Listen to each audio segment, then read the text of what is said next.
Offering our collective salutations at the feet of Almighty, respected elders, devotees, staff and students, good morning and welcome to Day 61 of One World, One Family World Cultural Festival. Just as rivers carry the reflection of the sky, Venezuela reflects the beauty and love of its people. A cherished saying goes, "He who sows love reaps peace." In this land of radiant spirit and rhythmic heartbeats, every melody, mountain, and smile echoes the harmony between nature, faith, and freedom. Nestled between the Caribbean Sea and the Indians, Venezuela is a nation of breathtaking beauty. From the world's largest waterfall, Angel Falls, to the vast plains of Llanos and the lush Amazonian forest, it is a country where music flows through its every life.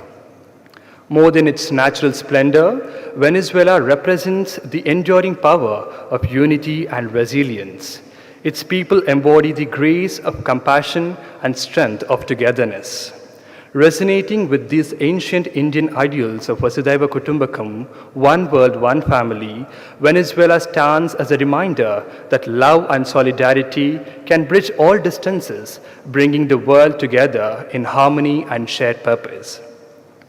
This morning, as part of the Universal Wisdom for United World lecture series, we have Mr. Jesus Alberto Brito from Venezuela. He is an evangelist and Christian pastor devoted to serving humanity through love and service. Guided by a divine calling, he began his journey in 2022 by extending a helping hand to orphan children, offering them food and clothes. What began as an act of faith soon grew into a movement of compassion. He founded Blessed to Bless, an initiative dedicated to supporting those in need. Under his leadership, the organization has reached thousands, feeding families in extreme poverty, clothing over 15,000 children, and providing medical care to patients who could not afford treatment in hospitals. Pastor Brito has transformed personal hardship into mission of love. Today, as a businessman and spiritual leader, he continues to inspire others to unite beyond faiths, proving that true spirituality lies in selfless service and unconditional love. He will share his experience and understanding of how humanity is one global family. Mr. Jesus Alberto will be addressing all of us in Spanish, and it will be translated to English by Sister Sai Jyoti.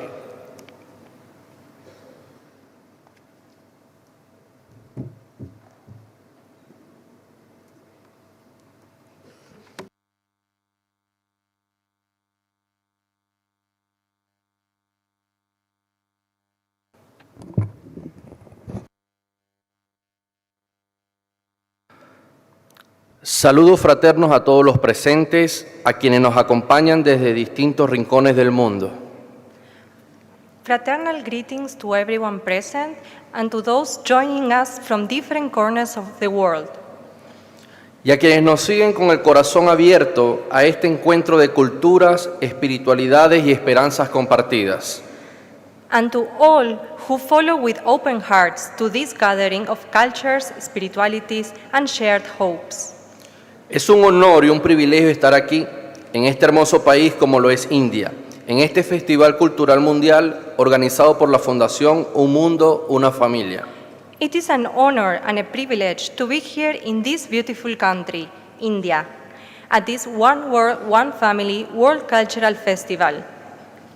Mi persona representando el Evangelio de Jesucristo, mi Señor, mi nombre es Jesús Alberto Brito. Soy de Venezuela, específicamente del estado Lara, ciudad de Barquisimeto, donde estoy a la disposición y al servicio de un Dios grande y maravilloso.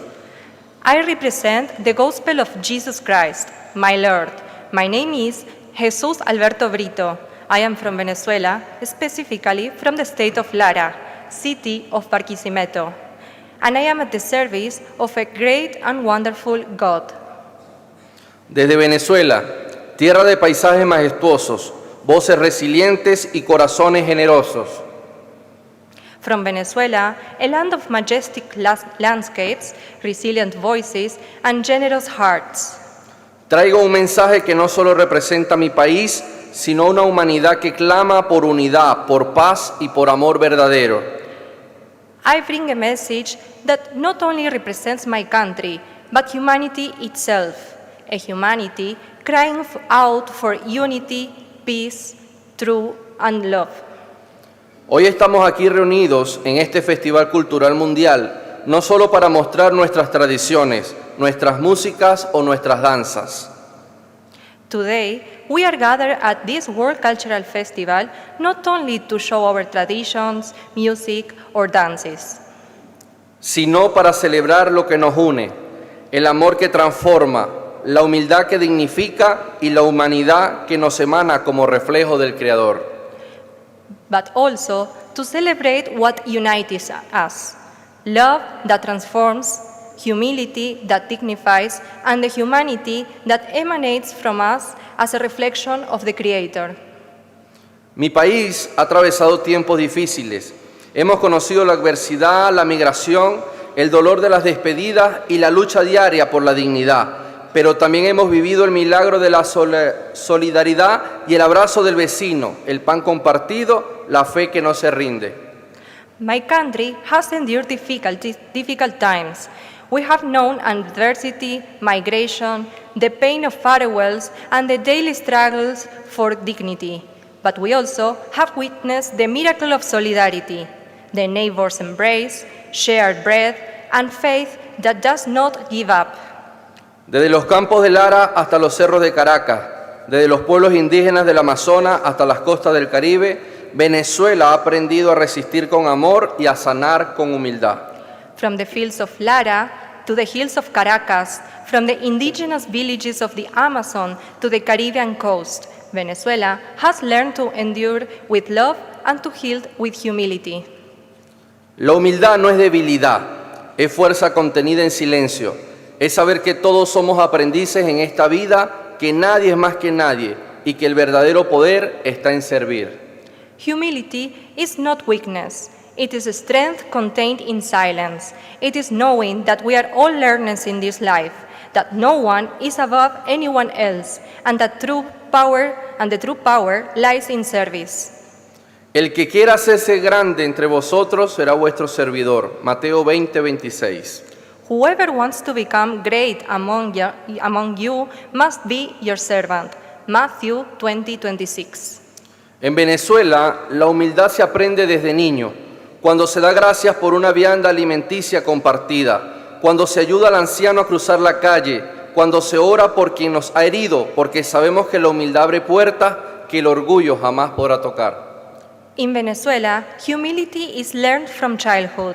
When we give thanks for a shared meal, when we help an elder to cross the street, when we pray for those who have hurt us, humility opens doors that pride could never touch.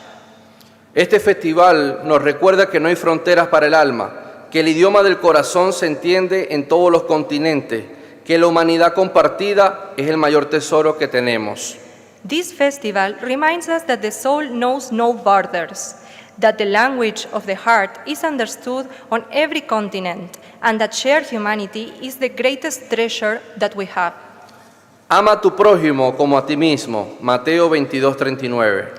Love your neighbor as yourself. Matthew 22:39. En cada cultura hay una chispa divina. En cada rostro hay una historia que merece ser escuchada. En cada gesto de bondad hay una semilla de paz.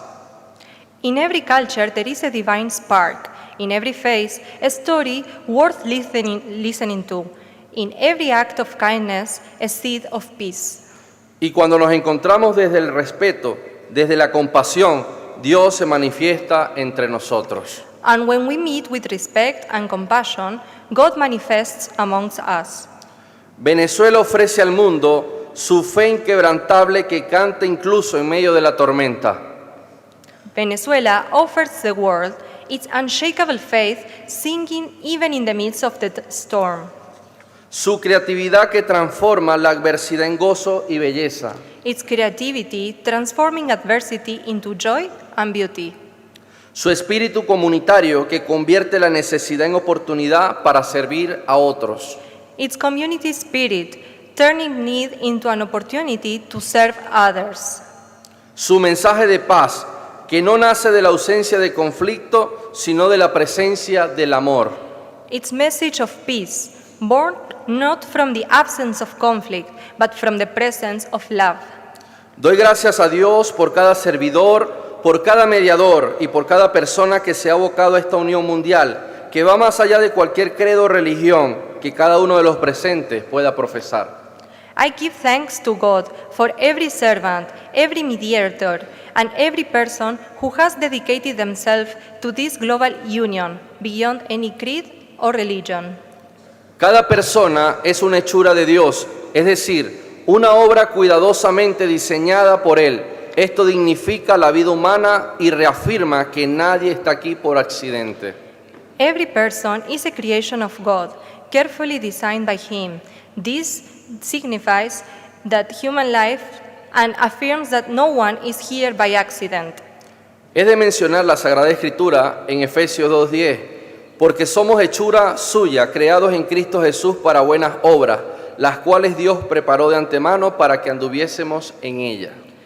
It is worth mentioning the scripture in Ephesians 2:10. For we are God's handiwork, created in Jesus Christ to do good works, which God prepared in advance for us to do.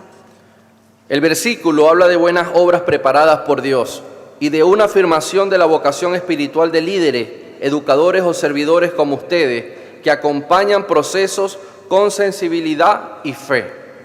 This verse speaks of good works prepared by God and affirms the spiritual calling of leaders, educators, and servants like you, who accompany processes with sensitivity and faith. Es importante saber que es Dios quien nos mueve a hacer buenas obras y a actuar en ayuda de quienes están pasando por diferentes necesidades. Muchas veces difícilmente entendemos por qué lo hacemos. It is important to know that God is the one who moves us to do good and to help those in need, and we hardly understand why. Y cuando digo difícilmente entendemos, me refiero a que Dios nos lleva a realizar algo que antes no sentíamos, pero que Él desea que completemos con excelencia su obra de servicio. And when I say we hardly understand why, I mean that God often leads us to do something we did not feel capable of before, something that He wants us to complete with excellence as part of His work of service. Como siervos de Dios en la tierra, cumplimos un gran mandamiento sin darnos cuenta: amar a nuestro prójimo como a nosotros mismos.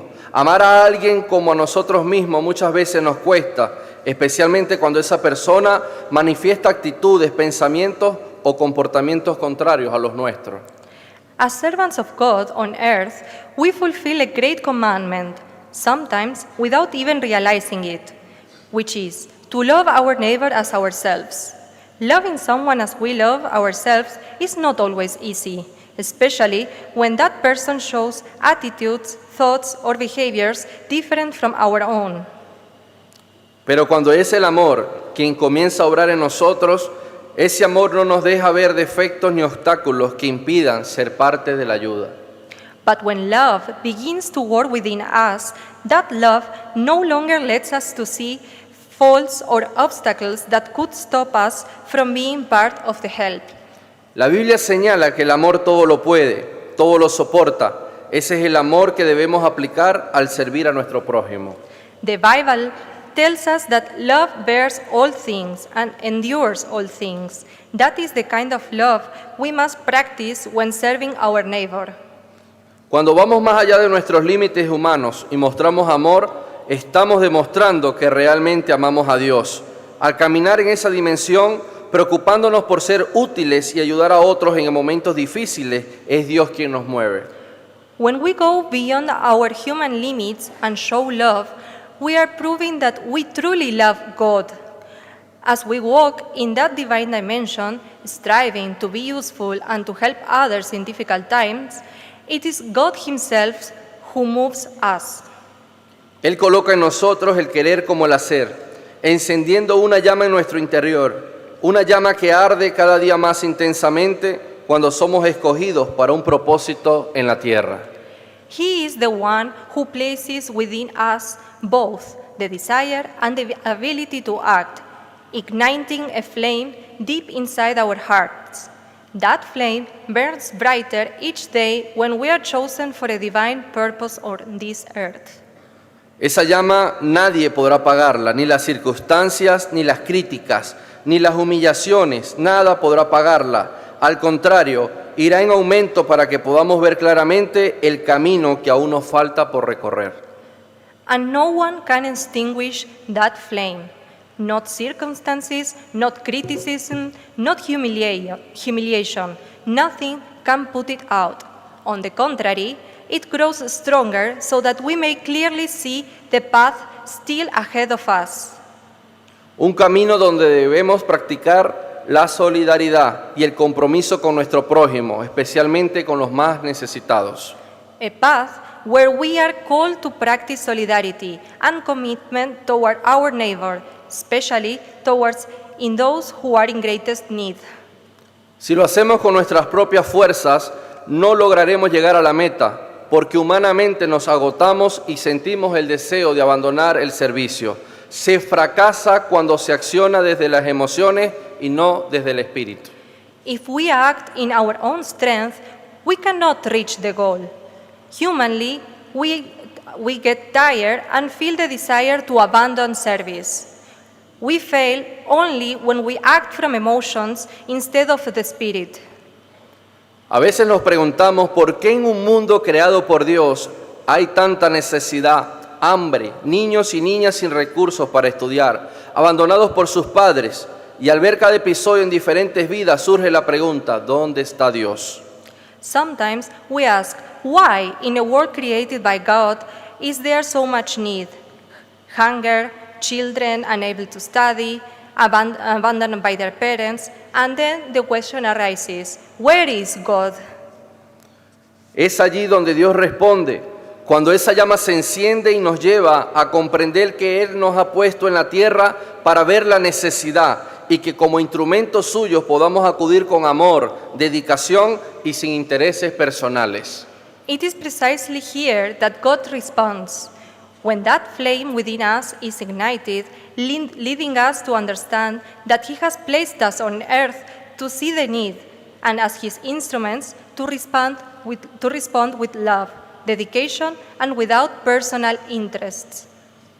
En un momento de mi vida llegué a entender por medio de la palabra de Dios que la verdadera necesidad no está dentro de las cuatro paredes, donde nos reunimos para adorar, compartir testimonios, risas e historia con nuestros hermanos. Entendí que la verdadera necesidad está fuera, en la calle.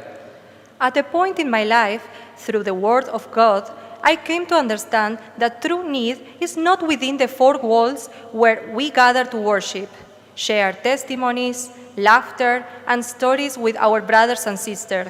True need is outside, on the streets. Lo digo desde el corazón. Como seguidor y discípulo de Jesucristo, Él fue nuestro claro ejemplo. La Biblia lo resalta con profunda claridad en el Evangelio de San Marcos, capítulo 10, versículo 45. Porque el Hijo del Hombre no vino para ser servido, sino para servir y para dar su vida en rescate por muchos.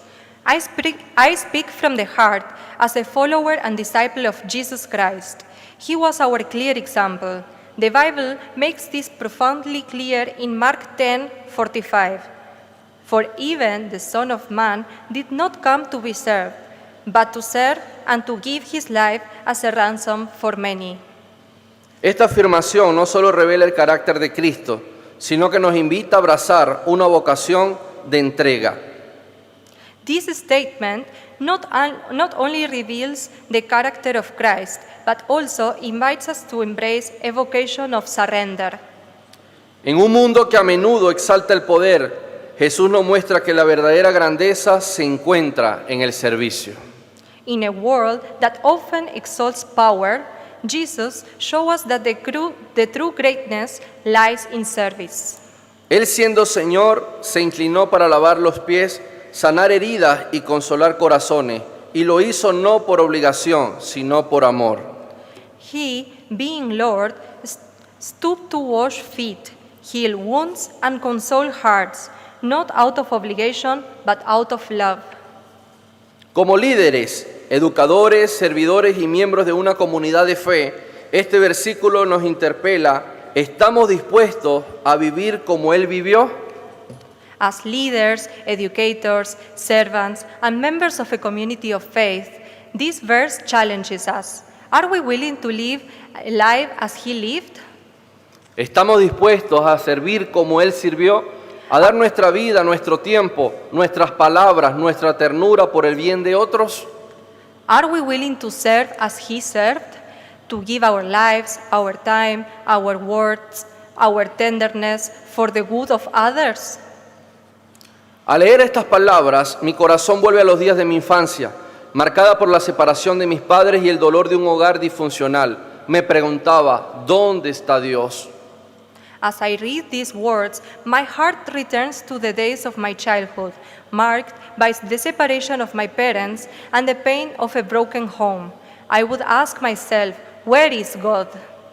Nadie parecía escuchar. La calle se convirtió en mi refugio entre amistades equivocadas. Siendo apenas un niño, papá nos abandonó y nos tocó a mi hermano mayor, a mí, a nuestra madre y a una hermanita de 5 años salir adelante con lo poco que teníamos y con lo mucho que soñábamos. No one seemed to hear. The streets became my refuge among the wrong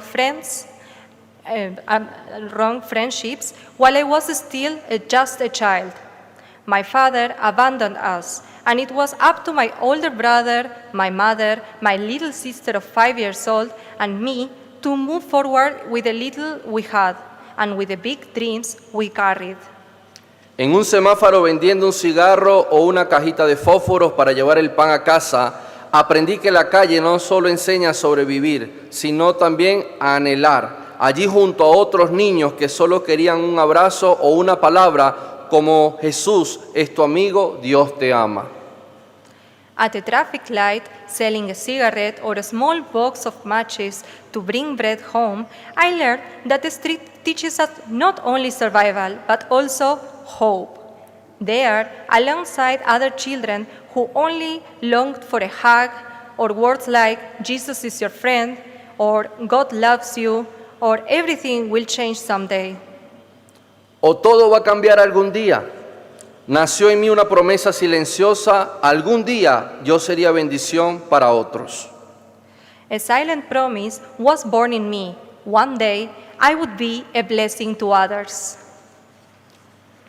Un día decidí comenzar una obra con el corazón. No fue fácil. Arrancamos con lo que teníamos: 15 viandas alimenticias y una docena de medias para niños en situación de calle. One day, I decided to start a work with the heart.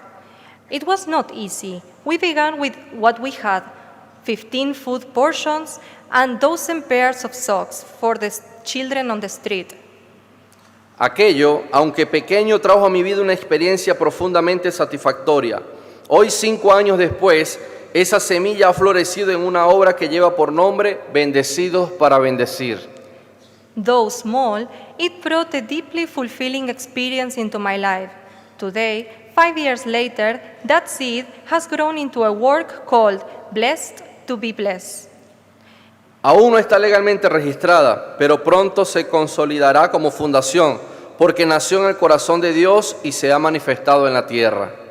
It is not yet legally registered, but it will soon become a foundation because it was born in God's heart and has manifested on earth. No dependemos de ningún ente político, dependemos de la gracia de Dios, esa gracia que toca corazones, que moviliza manos, que une voluntades. We do not depend on any political entity, we depend on the grace of God, the grace that touches hearts, moves hands, and unites wills. Muchas personas se han sumado a esta labor y enfatizo, todos son bienvenidos, porque aquí no hay muros ni credos que dividan. Somos hijos del mismo Dios y todo aquel que quiera ser parte de esta obra será recibido con amor. Many people have joined this work, and I emphasize everyone is welcome. Here, there are no walls, no creeds to divide. We are all children of the same God, and anyone who wishes to be part of this work will be received with love. He comprendido que Dios no se mueve por religión. Dios se mueve por corazones dispuestos a expresar su amor en la tierra. Ese amor que rompe límites, que derrumba barreras, que aunque parezca poco, se entrega con todo el corazón.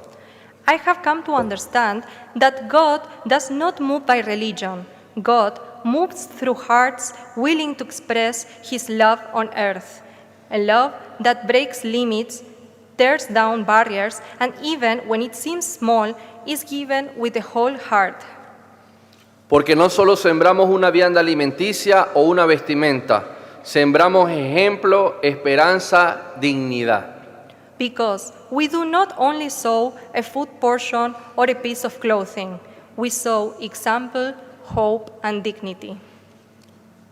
Queremos que muchos vean que no se necesita tener todo el dinero del mundo para hacer auxilio o respuesta. Basta con tener amor, fe y disposición. Basta con mirar al prójimo y decir, aquí estoy para usted, como podemos decir que amamos a Dios si no amamos al necesitado. We want many to see that you don't need all the money in the world to help or give an answer. It is enough to have love, faith, and willingness. It is enough to look at your neighbor and say, here, I am for you. How can we say we love God if we do not love those in need? El amor se demuestra con hechos, no con palabras. Ese es nuestro lema en Bendecidos para Bendecir. La unidad en el servicio es de suma importancia. La Biblia, en la primera carta a los Corintios, capítulo 1, versículo 10, nos enseña: Love is shown through actions, not words. This is our motto at Blessed to Bless. Unity in service is of utmost importance. The Bible in 1 Corinthians 10 teaches us. Os ruego pues, hermanos, por el nombre de nuestro Señor Jesucristo, que habléis todos una misma cosa, y que no haya entre vosotros divisiones, sino que estéis perfectamente unidos en un mismo sentir y en un mismo parecer. I appeal to you, brothers and sisters, in the name of our Lord Jesus Christ, that all of you agree with one another in what you say, and that there will be no divisions among you, but that you be perfectly united in the mind and thought.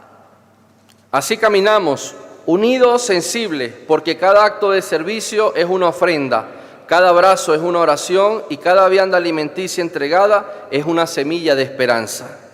This is how we walk, united in sensitivity. Every act of service is an offering, every hug is a prayer, and every food portion given is a seed of hope.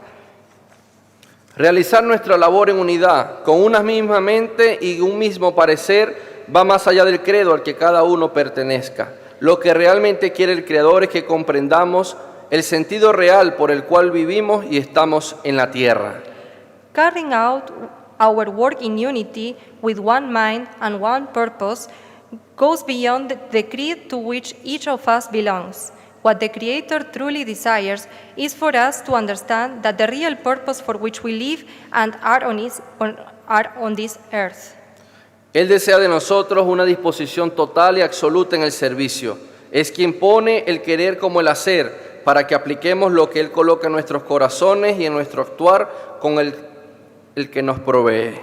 He asks of us total and absolute willingness in service. He places in us both the desire and the ability to act so that we can apply what He wants in our hearts and in our actions, using the resources He provides. Por eso la unidad y el trabajo en equipo son esenciales. Al combinar habilidades y recursos, alcanzamos el objetivo esperado para la gloria de Dios. En la unidad está el éxito de lo propuesto. That is why unity and teamwork are essential. By combining skills and resources, we reach the goal intended for the glory of God. En la Biblia encontramos un pasaje muy ilustrativo que nos invita a reflexionar profundamente sobre el verdadero significado de seguir a Cristo. En el Evangelio según Mateo, capítulo 19, versículo 16, leemos: The Bible gives us a very illustrative passage that invites us deep reflection on the true meaning of following Christ.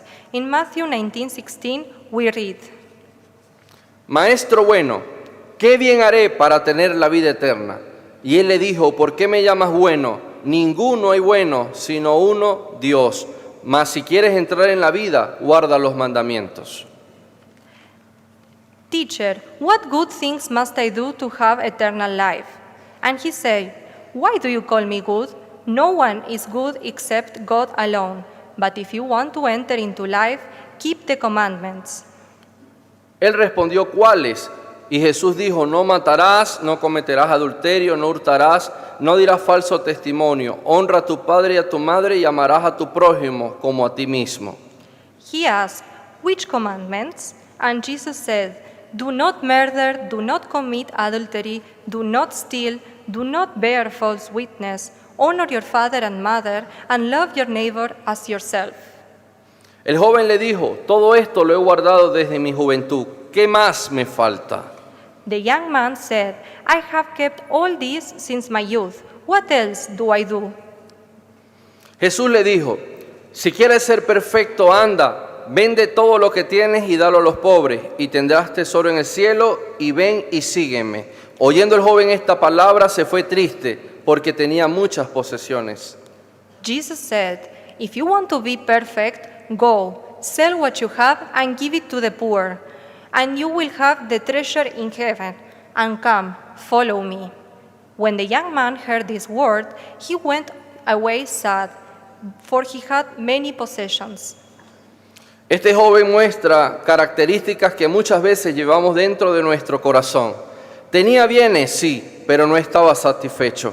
Cumplía con varios mandamientos, pero le faltaba uno, ese uno que revelaría cuánto amaba realmente a Dios y si era digno de la vida eterna. This young man shows characteristics that many of us carry in our hearts. He had wealth, yes, but he was not satisfied. He followed many commandments, but he lacked one. That one which would reveal how much he truly loved God and whether he was worthy of eternal life. Jesús le propone tres cosas. Número 1, ser perfecto. Número 2, obtener tesoros en los cielos. Y número 3, seguirle. Jesus proposes three things to him. Number 1, to be perfect. Number 2, to obtain treasure in heaven. And number 3, to follow him. Pero él prefirió irse con sus bienes, sí, pero muy triste. Y esa tristeza no fue porque perdió el tesoro celestial, ni porque no ayudó a los pobres. Su tristeza fue porque tenía muchos bienes, y la Biblia dice, donde esté tu tesoro, allí estará también tu corazón. But he chose to live with his possessions. Yes, but he was very sad, and his sadness was not because he lost heavenly treasure, nor because he did not help the poor. His sadness was because he had many possessions. The Bible says, For where your treasure is, there your heart will be also.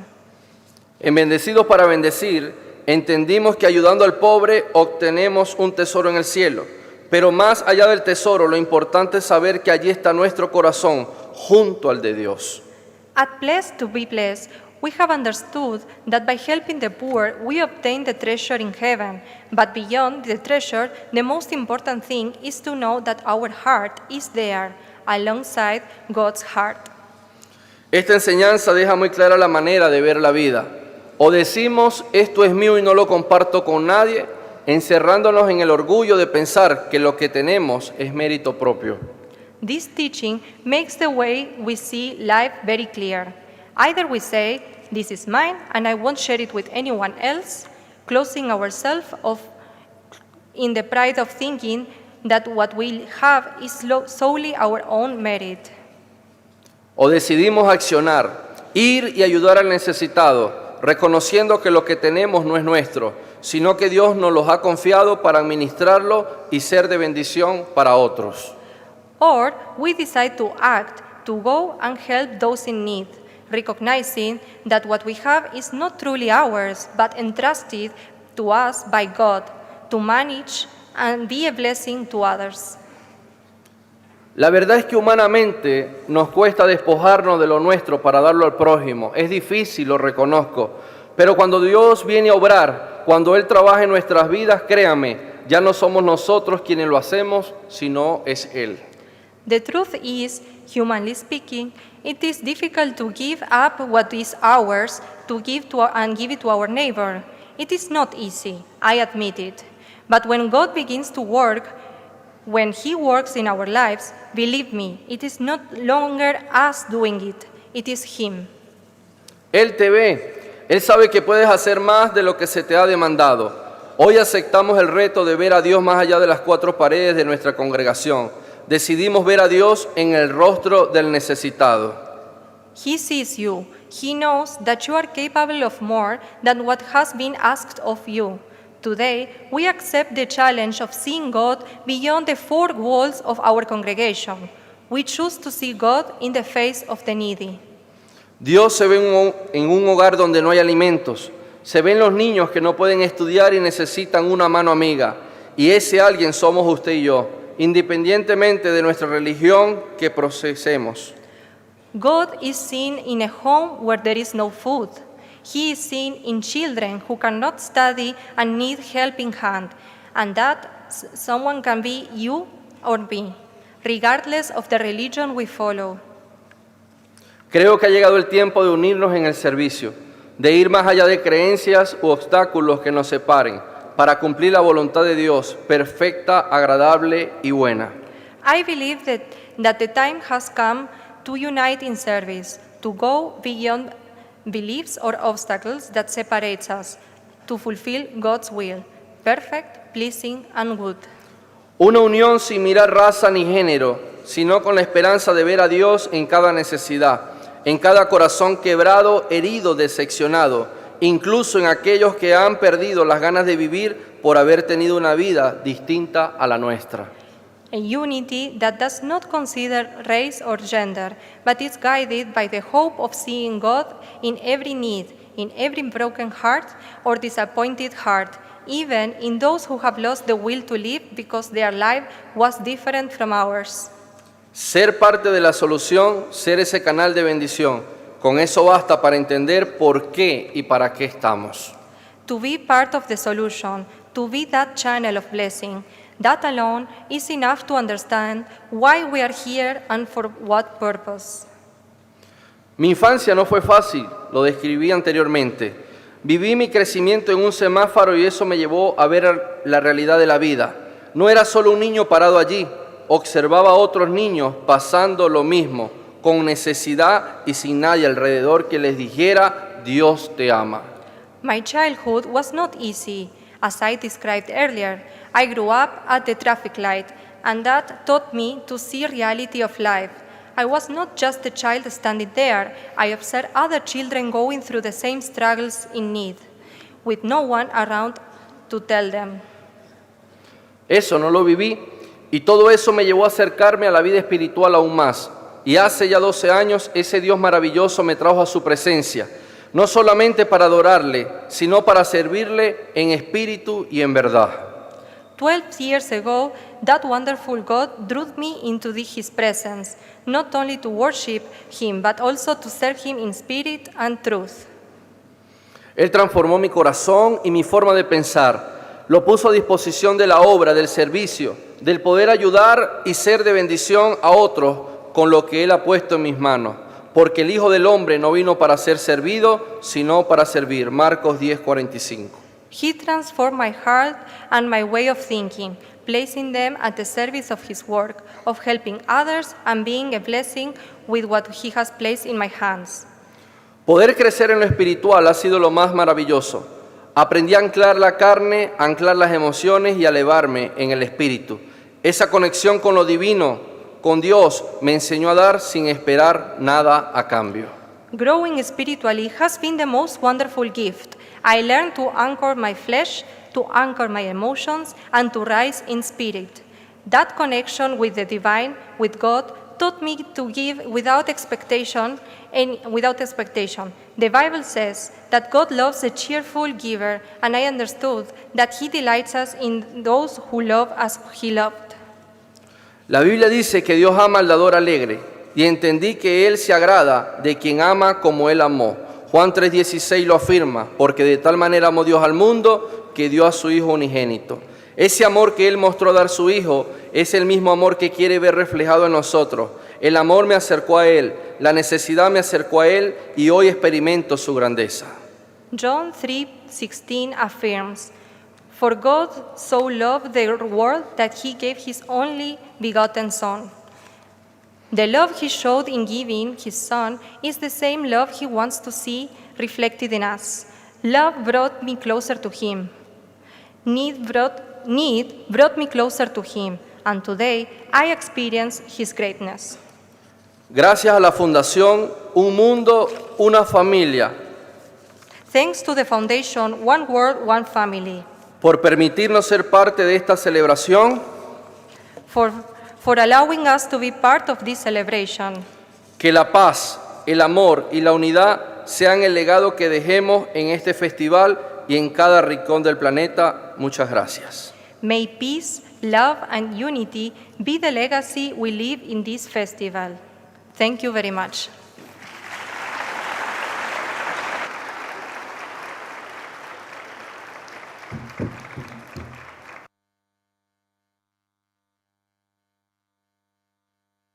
Muchas gracias, Senor, por sus palabras y por su presencia en este evento. We extend our heartfelt gratitude to Mr. Jesus Alberto Brito for sharing his wisdom with us this morning. He shared that we are children of God, hence we must strive to live up to it by loving and serving our fellow men.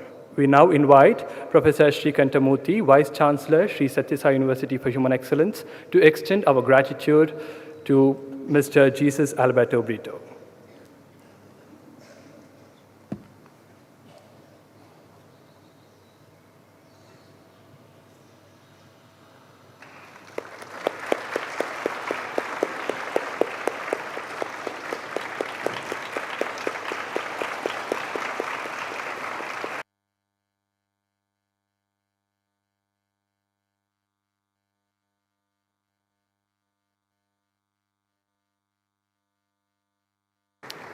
We will now have short 10-minute break and then reconvene for Satya Darpan.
जय गणराया श्री गणराया जय गणराया श्री गणराया जय गणराया श्री गणराया जय गणराया श्री गणराया जय गणराया श्री गणराया मंगलमूर्ति मोरया जय गणराया श्री गणराया मंगलमूर्ति मोरया जय गणराया श्री गणराया मंगलमूर्ति मोरया जय गणराया श्री गणराया मंगलमूर्ति मोरया सिद्धि विनायक मंगलदाता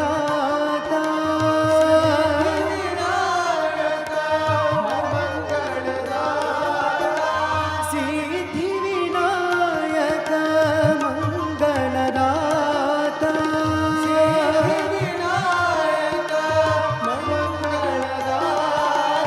अष्टविनायक मंगलदायक मंगलमूर्ति मोरया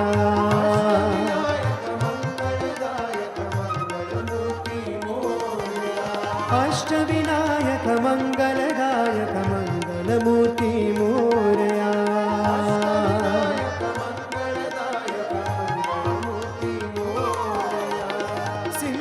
सिंदूरवदना पंकज चरणा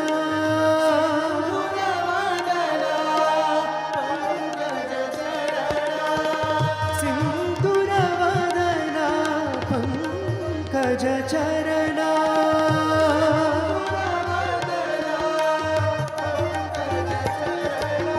सिंदूरवदना पंकज चरणा गणपति बप्पा मोरया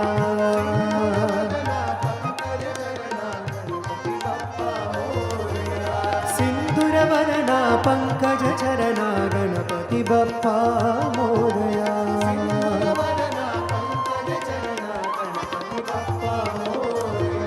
जय गणराया श्री गणराया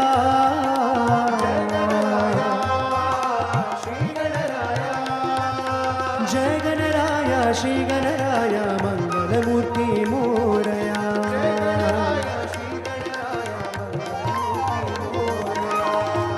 सिंदूरवदना पंकज चरणा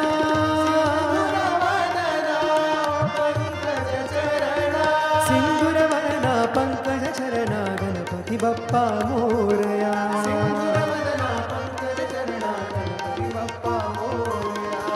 सिद्धि विनायक मंगलदाता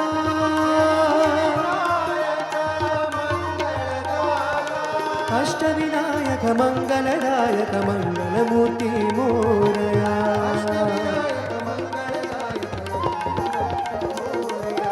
अष्टविनायक मंगलदायक मंगलमूर्ति मोरया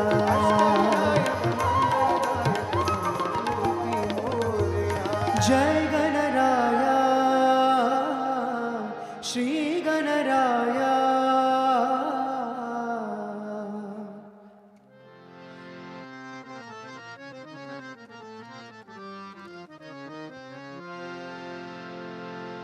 जय जय साई माँ हे साई सरस्वती माँ जय साई माँ हे साई सरस्वती माँ जय जय साई माँ हे साई सरस्वती माँ जय जय साई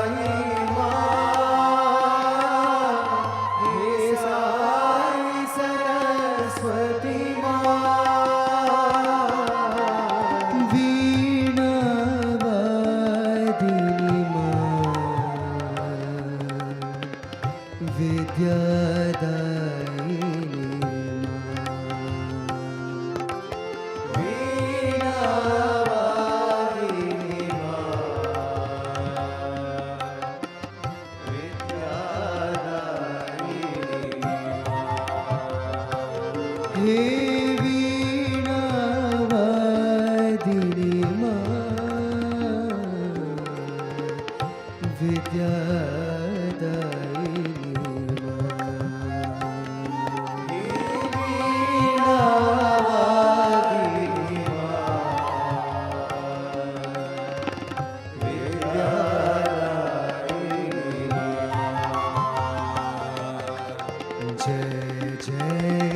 साई माँ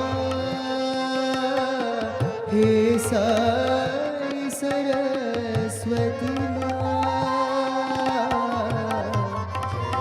जय साई माँ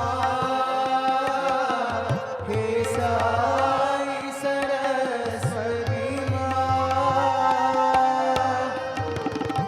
मुक्ति प्रदायिनी शक्ति प्रदायिनी माँ मुक्ति प्रदायिनी माँ शक्ति प्रदायिनी माँ मुक्ति प्रदायिनी माँ शक्ति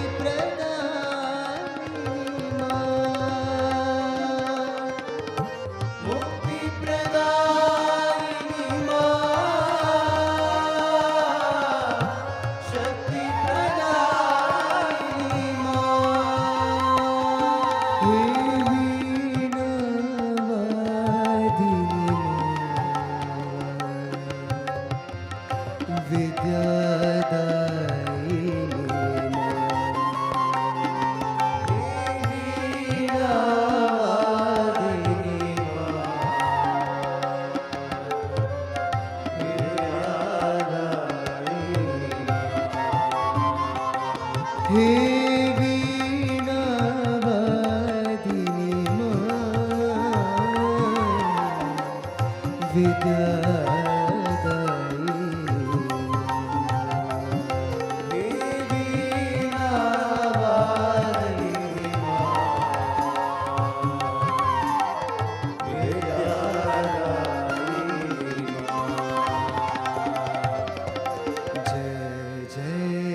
साई माँ हे साई सरस्वती माँ जय साई माँ हे साई सरस्वती माँ वीणावादिनी विद्यादायिनी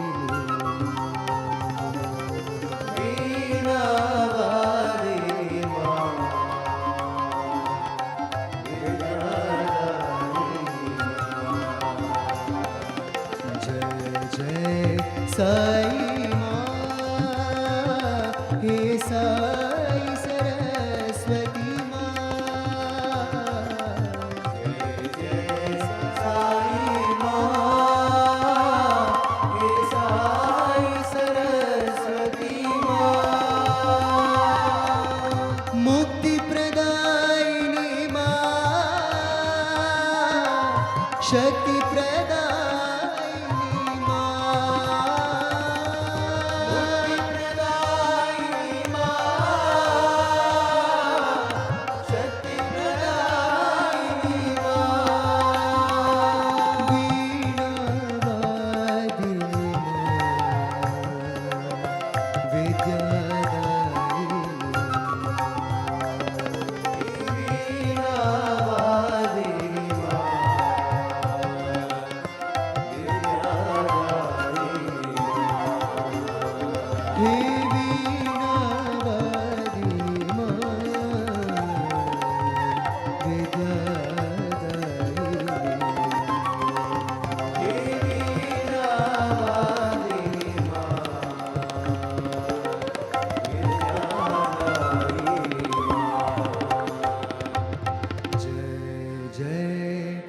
साई माँ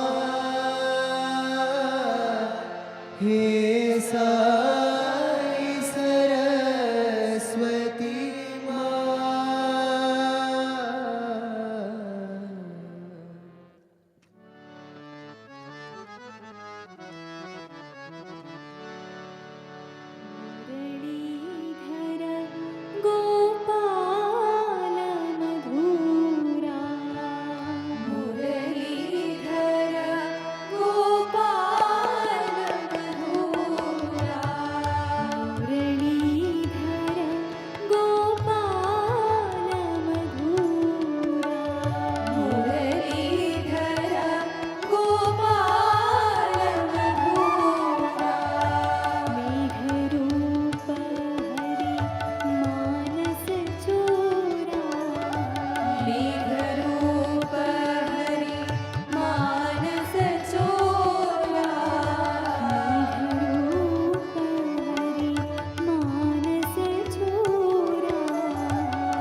Offering our collective salutations at the feet of our beloved Sadguru, respected elders, devotees from around the world, staff and students, good morning and welcome to Satya Darpan. In his address yesterday, Sadguru explained that we must realize the world to be like a magic show, beautiful and fascinating, yet transient and illusionary. Citing the example of King Janaka, Sadguru stated that having attained supreme wisdom, jnana, one must cultivate faith in this truth and practice living by it, rather than clinging to memories or consequences of past actions. Quoting the 17th chapter of the Bhagavad Gita, Sadguru explained the three kinds of tapas pertaining to the body, speech, and the mind.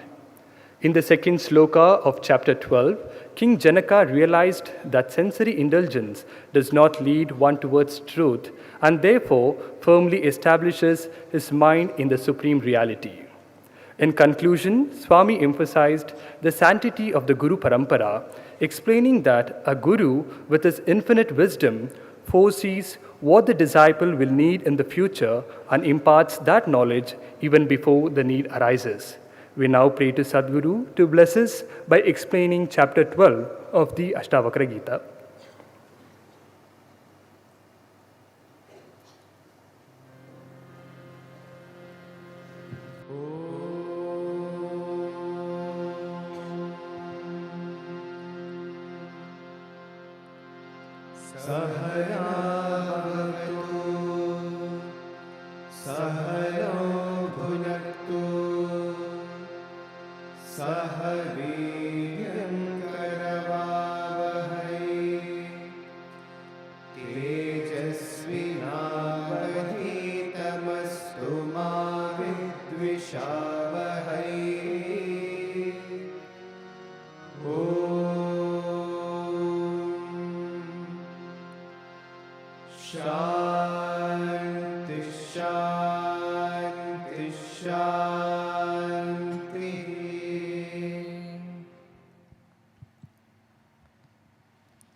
The Ashtavakra Gita is not merely a scripture which provides us with theoretical explanations of the concepts of our spirituality, but it is a scripture that also guides us practically step by step through the process. And even after having understood the process, it rechecks and confirms through a feedback system that if the disciple has truly understood the lessons and assimilated it, or it's just a theoretical, superficial, intellectual understanding. So here onwards, as the chapters keep moving, you'll see in some chapters Ashtavakra would speak, then Janaka would respond to it. Again, Ashtavakra would say a few things, and Janaka would again respond in affirmation that he does understand what Ashtavakra is trying to ask.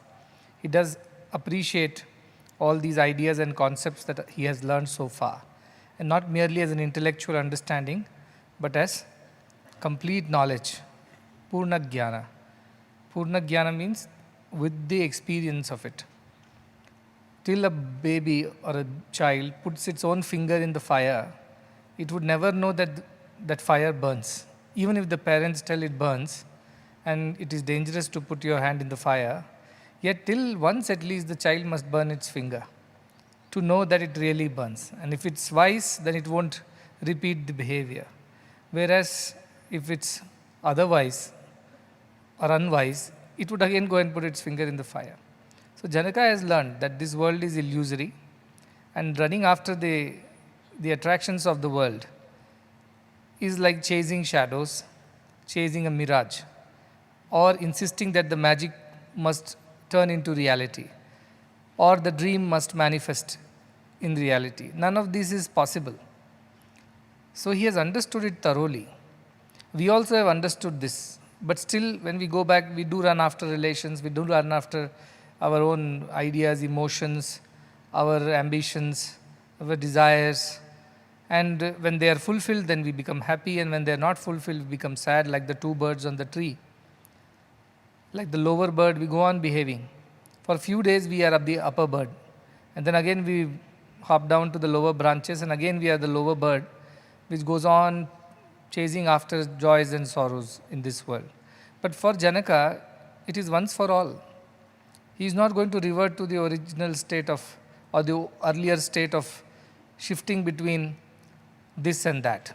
For him now there is only one steady state of existence. That existence is his own true supreme consciousness in which now he dwells.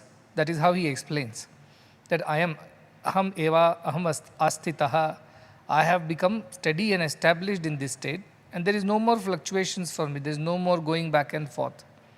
And that is the idea that Janaka is having Purna Jnana. He is confirmed in his knowledge, and the knowledge has turned into practical wisdom for him because he is able to appreciate and behave accordingly.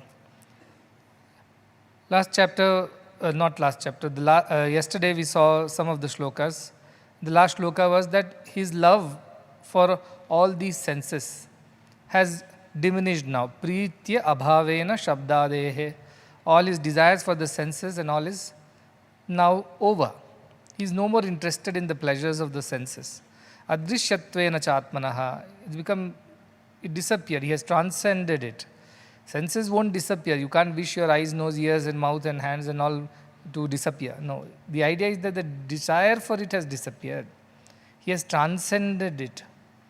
Many people look at the sannyasis and those who are vairagis and wonder, how is it possible to live like that?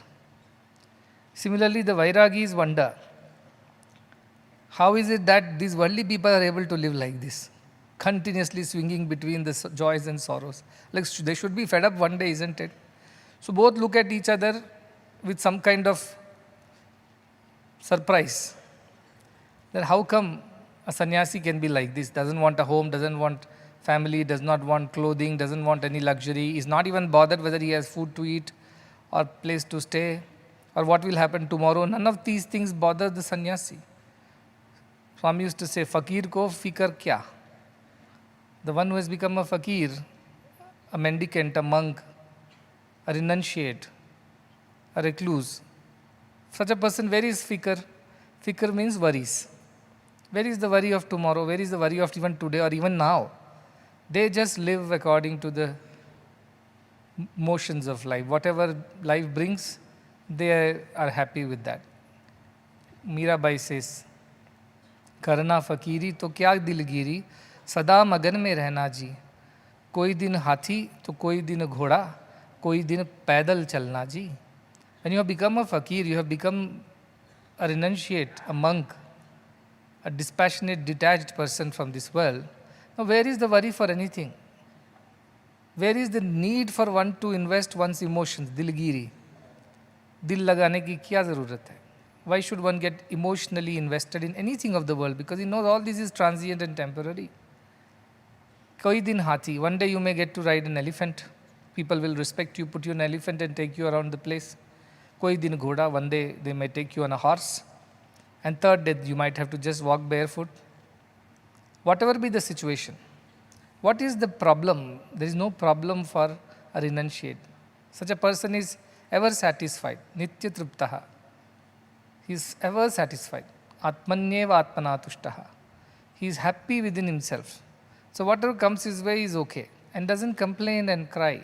Does not insist upon things to be different than what they are. That is why the other day I was telling, when I say be happy, people think, oh, that's a blessing. Be happy means now onwards I will always be happy. Nothing will go wrong and everything will be as per my wish and favorable to me. No, be happy is not a blessing, it is a command. That you better be happy whatever happens in life. Be happy. It's a command. And that command means the devotee must rise to these levels of Janaka Maharaja, where he can be happy despite whatever happens in one's lives. And that is the effort of Ashtavakra Gita. He's teaching us how to be happy, because every time he says, Astitaha, I am satisfied, I am settled, I am confirmed in this, and I am established. I am not fluctuating anymore. It's like firmly rooted now. Astitaha, firmly rooted. I do not shake anymore. That understanding, even Janaka is quoted in Bhagavad Gita by Sri Krishna about how karma yogis live in this world, how yogis live in this world. He said, Loka sangraha me vapi astitah janakadaya, he says. Astitaha uses this word there also. For the sake of the betterment of all, for the welfare of all, these people like Janaka, who are established in the self, they work in the world. Not for their own sake. They just work for the sake of Loka Sangraha, means for the welfare of all. They have no desire of their own. Astitaha, they are established in the self, yet they act on the outside for the betterment of all. They have no desire. Which people, because you would ask, do such people exist? Are there any examples? In Bhagavad Gita, Sri Krishna gives the example of Janaka. The Janaka is one such example. So this Janaka is telling, I am Astitaha, I am established, firmly rooted in the self. And so all the desires for the lower things have disappeared. It's like when you grow up, you don't desire for those toys that you were playing with when you were a kid. But when you were a child, that was your life. Somebody touches your toy and you will turn the world upside down. So their dolls, their toys, their things. I had one nephew at some point in time. He had come for his holidays to our home. And suddenly we found things missing from the shelves. Combs are missing, bottles are missing, some other things of cosmetics are missing, spoons are missing, ladles are missing, books are missing, shoes are missing. And none of we knew who is taking all these. He was just 3 years old.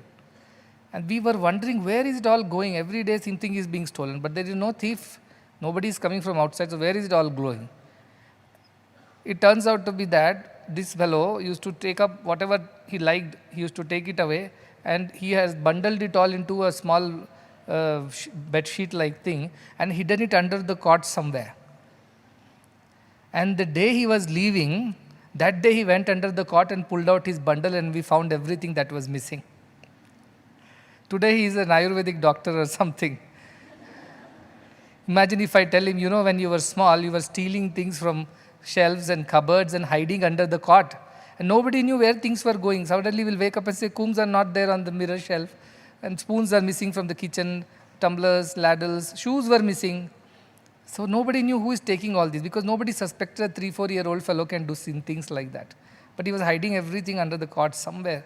Nobody suspected that he was doing that till he was about to leave after his holidays and he wanted to take his bundle with him. So he went under the cot and pulled all those things out. Then we got a shock that this fellow has stolen everything. But today when he's grown up, if I tell him, do you still want those combs and shoes and tumblers and ladles and spoons? What would he say? Please don't embarrass me with what I did in the past. That's why Janaka said, I did such horrible things in the past. Is it using this body, mind and speech? Oh my goodness, can't believe. But now I am no more like that. I am an educated person. I am a whatever doctor or whatever. I do not need all those silly things. But in those days they mattered. Somehow he felt that was his wealth. Likewise our minds are. They evolve with time. And we, those who are so interested in some of these petty, paltry things of the past, we overcome them over a period of time. So when you, as grown-ups also come and say, I'm so sad, that person does not love me anymore, or my children don't listen to me, my business is not going well, my friends have deceived me. When some people cry like that, I look at them as children, because they are still to grow. Yes, they have grown from such very petty things like toys and spoons and their favorite plates and tumblers, but they have still not grown out of these attachments of my body and my children, my family, my relations. They will grow out of this also at some point in time. We keep growing. So for a Jnani, he looks at the world as a place full of children who have their own idiosyncrasies. They do their own thing. You can't explain why they do that, but they do that. But the Jnani sees it from an objective point of view. He knows they are all work in progress. Tigrit often says that I am a work in progress. So that is what is happening to all of us. We are all on the path. Some are ahead, some are behind. But how do you know how ahead you are? Lesser desires, lesser attachments, more peace, more equanimity. That is the proof that you are getting closer to the goal. Otherwise, there is no other way to measure our own spiritual progress. You should be astitaha. You should become established in the truth and you should not fluctuate. So he says, I have given up all these ideas of small things and my desire for senses and pleasures of the world is diminished. And my hridaya, ekagra hridaya, I have become focused now. Otherwise, my attention was scattered. Something excites me, I run behind that. Then something else, then I run behind that. Then from there, something else. They are so distracted. But now I am focused because I don't run behind anything. I am here. Whatever comes by virtue of deeds of the past or by divine grace, Daiva Deveti Nishchayaha, whatever comes by virtue of my fate, I accept it and I am happy. I am not running behind anything. It's coming to me as it's supposed to be. So that is the idea. The next shloka is another very nice shloka. We have learned this concept, but these are all like revisions as I mentioned last time. The shloka number 3 on page number 124. It says, Samadhya sadivikshikto vyavharaha samadhaye evam vilokya niyameva evam evam astitaha. It's all huge sandhis for me. Evameva meva hamastitaha. That is the word. But it's quite tough for me, but I'll break it slowly. Samadhya sadi vikshipta. Samadhi is one part and vikshipta means not in samadhi, deviated from samadhi. Samadhya sadi, all kinds of samadhi. Adi means all kinds of samadhis. Have we learnt about different types of samadhis so far? We've learnt, right? There is Savilkalpa Samadhi, when you meditate and you get into that state of steadiness. Then we have a Nirvikalpa Samadhi, that you get it when you get a shock or something, or automatically happens to you. And then Sahaja Samadhi, which is natural existence in the state of equanimity. Samadhi is equanimity. It is not a state where your eyes are rolled up and you are smiling to yourself and you don't know what's going on around you. And I'm not talking about that. I'm talking about equanimity, the astitaha bhava. That bhava can happen 3 ways. One, you put efforts and you get it. One, it suddenly comes to you without efforts on its own. Third, you're always in that state. You're not going in and out of it. So he says, Samadhya sadi vikshiptau. Of all samadhis in which I went or I did not go, and vikshipta means when I was not in samadhi. What are all these things? Vyavharaha samadhaye. All these samadhis come out of one's effort or behavior. That's all behavioral only. Even Sahaja Samadhi is saying it's a behavioral aspect only. All samadhis, especially Savilkalpa, Nirvikalpa, are behaviors. And I don't consider it more important than that. Look at the whole world is running behind attaining samadhi and enjoying samadhi and all that. He says, fine, samadhi also will happen. If it doesn't happen also, it's fine. Because the one who is established in the self, these are also passing things. They come and go. One moment you are in great peace and equanimity because you practice meditation and you feel good. Next moment some trouble comes, you are out of it and then you struggle with it. Then you go back again. And this going in and out is something that I am not even bothered now. I know this is just because of whatever activities I do or whatever efforts I put. This is all the activities are directed either towards attaining samadhi or maybe not being able to attain samadhi. This I evam vilokya, this I have analyzed and seen thoroughly, what is happening around me. Niyam eva. And this I have understood this is the rule, this is the discipline. In this manner, I have established myself. What is the discipline? Analysis is the discipline. You might be thinking discipline is behave well and attain samadhi. He is saying, no. I have analyzed this, that the samadhi or non-samadhi states are also behavioral issues only. In a very pure feelings you have, that day you are blissful. The next day you have some not so pure feelings, you are losing all your bliss. So these are dependent on my behavior. I have understood that, analyzed that I am beyond these things. If there is any fluctuation, then it cannot be the self, isn't it? If there is in and out, then it can't be the self. It has to be one steady state of existence. Astitaha, in that he is established. So he says that running behind the world and senses in the previous shloka, also I have given up. And now he says running behind, going into samadhi and attaining samadhi and enjoying samadhi, that also I do not want.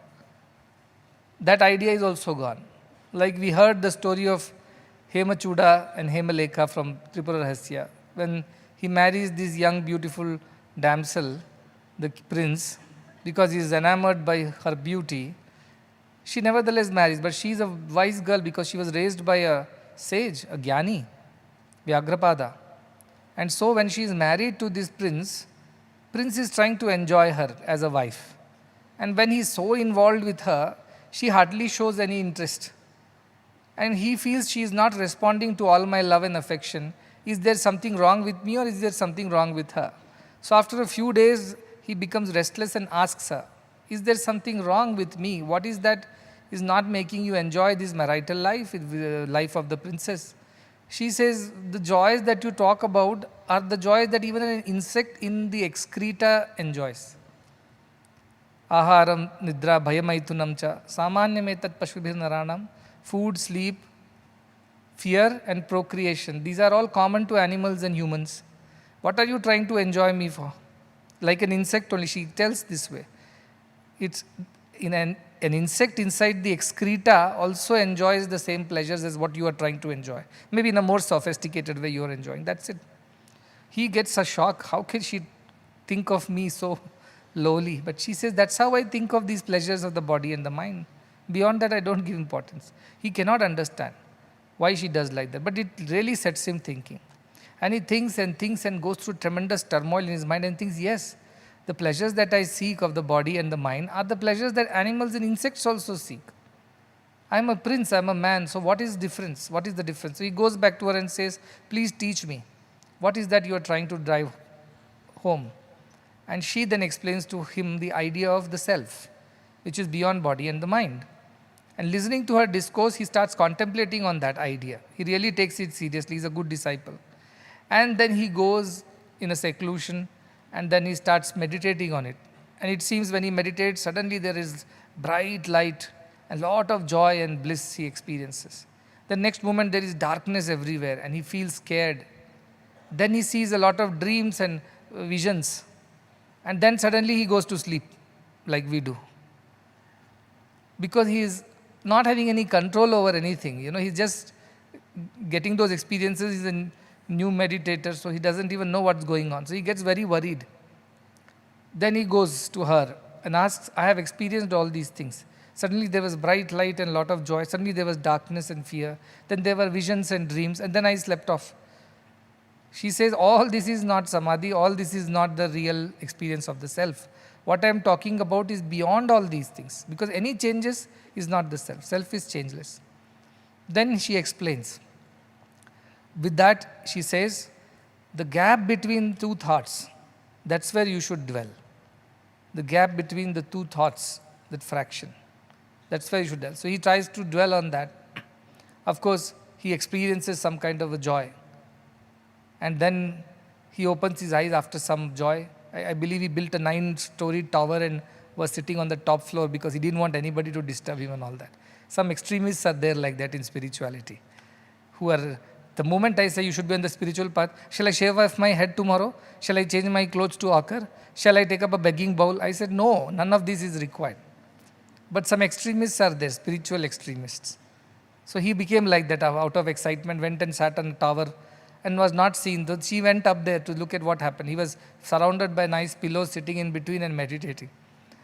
So she says, what did you experience now? He says, I experienced so much of joy, so much of bliss.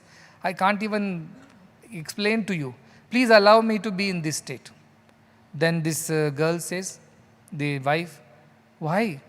Why you have to be opening and closing your eyes to be going to samadhi or come out of samadhi? The man starts preaching the girl, the wife, you knew that such a state existed, such a blissful state existed. You knew that, yet you were engaging in all these worldly things. Ulti Ganga. He is telling his wife, you should not have ever married me, and why were you even involved with anything? You should have been in this state. Now that I know that I pity you. She laughs, smiles at his foolishness and replies, what is this state which goes in and which you go in and come out from, which depends on an inch of your aperture of the eye? When your eyelids open, you lost that state. When your eyelids close, you attain that state. What kind of true bliss is this? Here in this page, the story is there. There is some mistake in, she is telling this to him, that what is the use of that state where eyes open and close and that's how you get into samadhi. The sentence is written the other way around as if he is telling her, but it's not true. So you correct that. Nevertheless, the idea is that samadhi which depends on closing and opening of the eyes, that samadhi which depends on you getting into a forest and sitting in a cave, that samadhi which depends on you running away from the worldly chores and your responsibilities, that samadhi which demands such tremendous austerities that you turn into only a bone and what you call a skeleton, without eating, without sleeping, without resting. what is the use of such samadhi, is Janaka is saying. All these running behind samadhi and feeling bad after losing it, none of this is true. You should be in that state of steadiness wherever you are as you are. I have attained that, he says. Because before Ashtavakra, Janaka had many gurus. Yajnavalkya was his guru and so many more. And for years he has been doing a lot of yajna yagas and rituals and collecting a lot of gurus in his court and learning from all of them. But nobody was so straightforward as Ashtavakra, who called spade a spade, saying, Janaka, all this is not necessary. In the previous books we have seen that he straight away, in a way he kind of shocks Janaka by saying, none of this was necessary, what you did so far. Oh, years I have spent doing all these things, it wasn't necessary? No, it wasn't. So Janaka is understood now, saying that all that pursuit of that state of samadhi, that blissful state of supreme existence, and the behavior that I was putting up for the sake of attaining it, all this is not my botheration anymore. Because I have understood that is also fleeting, it comes and goes. I am in the steady state of the self. In a way, this is called Sahaja Samadhi in the higher state, or I call it Jivan Mukti.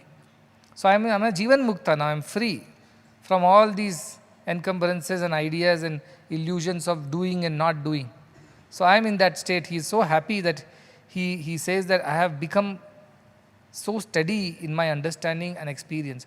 Because all the time Ashtavakra is checking the nail, shaking the nail and checking. Have you got it right? Have you got it right? Like that. And he says, yes, this time I have really got it right. And that is how he has been able to explain it to his guru. Some people may say, when he is in such a state, what is the need to explain and all? This is a poetry. Let us not stretch it too far. It's a poetry, it's a conversation for our sake. You ask these questions to yourselves, no? Have I overcome the desire for the sense and the pleasures of the senses? Have I even overcome the desire to attain samadhi and experience the bliss? Recently somebody wrote, I am not able to meditate in this place. This is too busy. Please allow me to leave the ashram and go somewhere else and meditate. I don't know what to tell him. I said, if you can't meditate here, you think you will meditate in the forest and that will be better. Maybe in the initial days it will sound good because there is nobody to distract you. But eventually your mind and its old vasanas will come up. And they will bother you and trouble you. How many people I have seen, they have become monks and then they given up monkhood after some time. Because it was not their cup of tea. So this is how I have seen a lot of people go in and out. And some are those Donga Sanyasulu Swami used to say, they are fake sadhus. They just become sadhus because they want to run away from their problems in the world. But where will you run away to? Your mind is still with you. Body may shift. Body may change the place and location. But mind can always go back to its old ways. So how do you escape that? So all this is saying, the samadhi and non-samadhi, all this is also actions only. And I am beyond that now. I am established in this perfect idea that I am the self which is changeless. And so I don't need to do anything. Vyavahara is not needed anymore for me to attain that state. So this is for those, as I said, the spiritual extremists who the moment read something and say, now I have to attain samadhi, I have to explain the supreme bliss, and immediately they start making all the changes on the outside. But changes on the outside may help you initially, but that is not the ultimate, is what Janaka is saying. See, he is a king. Can he afford to just shut down the kingdom or resign from kingship and walk away? He cannot. He has people dependent on him. He has to understand that he has responsibilities. So he cannot take the path of recluse. That was there, but Bharata did that because he finished all his duties. He distributed the kingdom amongst his children, gave them responsibilities. Then in Vanaprastha he went to the forest. But Janaka is still the king. He has to run the kingdom. What can he do? So he says that necessity of running away to another place and trying to attain samadhi, all this is also gone from my mind.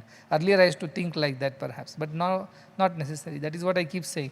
Guna sannyasa is required, karma sannyasa is not required. Karma sannyasa means giving up action. Guna sannyasa means giving up the desire, the desire for it, the deep underlying desires for it. So this is how this story comes, and I have mentioned that story in the next pages about the story of Hemalekha and Hemachuda, that you can read. I'll go to the next one, the 12.4, shloka number 4 on page 132. It says, Heyo padeya virahat evam harsha vishadayoho abhavadadyahe brahman evameva ahamastitaha. He says, see, heya upadeya. What is heya? Giving up. Upadeya, collecting. Both ideas are gone. Virahat, I have given up the idea of collecting or rejecting. Some people are always busy amassing things, accumulating things. Why they are doing it also, they don't know. All the money that they accumulate, they don't even know that they can spend or not. Yesterday I was reading one of the biggest billionaires of our country. It seems if he spends $1 million every day, even then he will take 292 years to finish all his wealth as on today.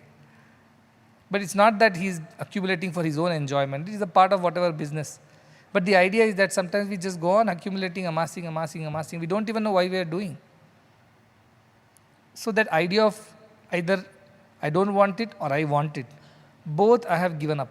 He says, whatever comes, as I said, as per the divine decree, as per my Purujanma good karmas, as per whatever I am supposed to get, I am here to accept and be peaceful. I am not here to desire for something or not desire for something. Both ideas don't exist. See, when you say, I want God, you are simultaneously also saying, I don't want the world. He says, both don't exist for me. Neither I want God or I don't want the world. I am I, that's it. I am doing what I have got to do. God, world, everything is one and the same, that I have understood. World is just a vikara of God, Supreme Brahman, like the waves on the ocean. That's all is the existence of the world. Why is the need for me to run behind it, run away from it? Both are not required. Heya upadeya, this idea of collecting and not accepting, both are over for me. So also harsha vishadayoho, happiness and sorrows are also gone. Because when you get what you like, you become happy. When you don't get what you like, you become sad. So when wanting to get something or not get something itself has disappeared, then naturally the consequential sorrow or happiness also has disappeared from my mind. This is what he is saying. All this has happened to me by your grace, by your knowledge. Abhava dadyahe brahman eva me vahamastitaha. Because of the abhava means non-presence, because of the absence of these ideas of my earlier times, of collecting, storing, amassing or rejecting, and also becoming happy or becoming sad, like the lower bird which eats berries, sweet and bitter, and becomes happy and sad. All these are over for me, abhava. Now it's gone for me. Hey Brahman, here Brahman means hey Brahmana, hey wise one, O Ashtavakra. Now I am established in that steady state of my consciousness. Whatever comes by virtue of divine will, I accept it. Whatever doesn't come, let it be so. I am not affected by it. So this is how you be happy. When I say be happy, this is what I mean. This is the effort that you have to put to be okay with anything. Sab chalta hai. Whatever comes is fine. That kind of ability one must develop. Krishna says in Bhagavad Gita, he says, Ananyas chintayanto mam ye janah paryupasate tesham nityabhiyuktanam yogakshemam vahamyaham. I will look after everything, yogakshema. That is what is heyopadeya. Yogakshema. First collect everything, then protect everything. That is all yogakshema we do all the time. First we buy a car, then we buy an insurance. Then we buy a house, then we buy an insurance to protect it. Everything. Why? Because our idea to secure ourselves with these things, to protect ourselves. I have given up all these ideas, he says. It doesn't mean that Janaka will not buy an insurance. You better buy insurance, that's okay. But the idea of attaching yourself or desiring for things is gone. As long as it is there, it is there. If it's not there, it is not there.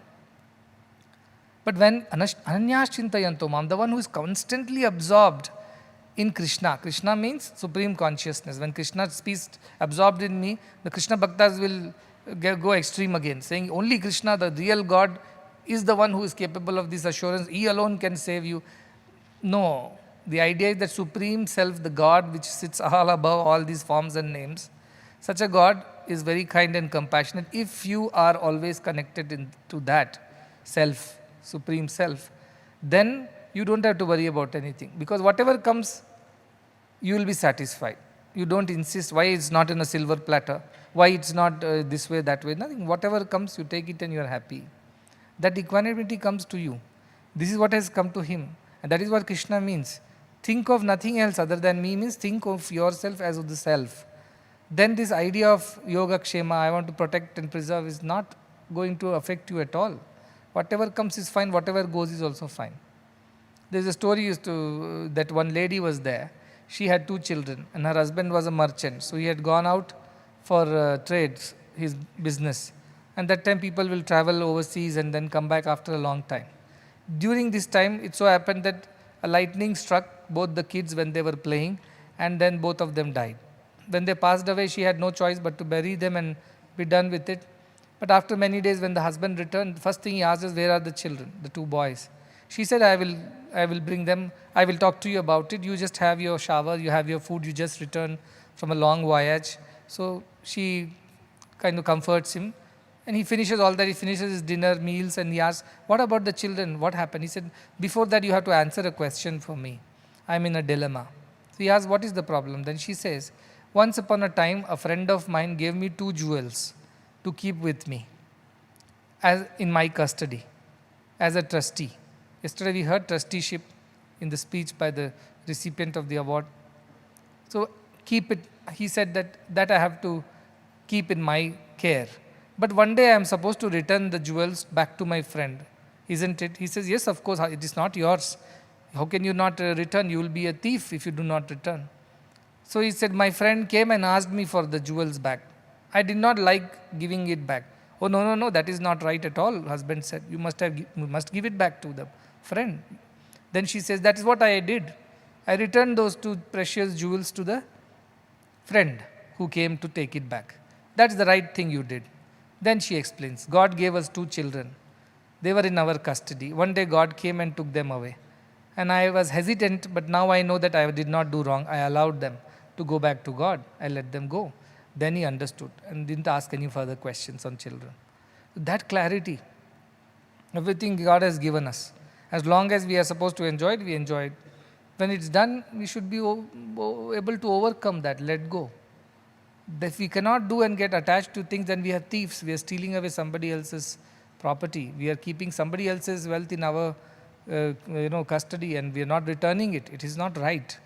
So everything that God has given is to be considered as a gift for our usage, but we have to return it. That is why I said the other day, it's a night shelter, it's a hotel. You come here, you stay, you enjoy the hotel, no problem. You use the dining hall, you use the facilities, you do sleep, you have a shower. But the next morning you have to leave, and you can't even take one spoon or a fork with you. Otherwise you will be called a thief. That is how it is. I saw some article that some tourists, in some airport, when they opened their suitcases, they found so much of hotel cutlery, towels, and bed sheets and pillow covers, because they were stealing it all from the hotel and taking it with them to the next country. That became a joke. So people will laugh at you if you do that. Likewise, all that you are enjoying today, your body, your relations, your wealth, these are all God-given.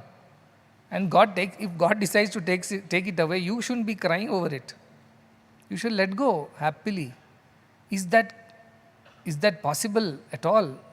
Only for people like Janaka, only for Gyanis, who do not have the idea of accumulating heya and upadaya, which is giving up. I told our people, do uncha vritti. You know uncha vritti? Uncha vritti is you go around singing the glory of God in the ashram, and all the ashramites, especially the householders, they must come out of their homes and give them something, like fruit or something that they can eat for that day. They shouldn't be storing it. What they get that day, they must cook, eat and finish. That was our old traditional culture of Gurukulas. All the children would go out street to street, Bhiksham Dehi, collect whatever they get from householders, because householders were supposed to give them charity. That is householders' duty, because they have to bring up the next generation. But the Gurukulas were not supposed to charge a rupee.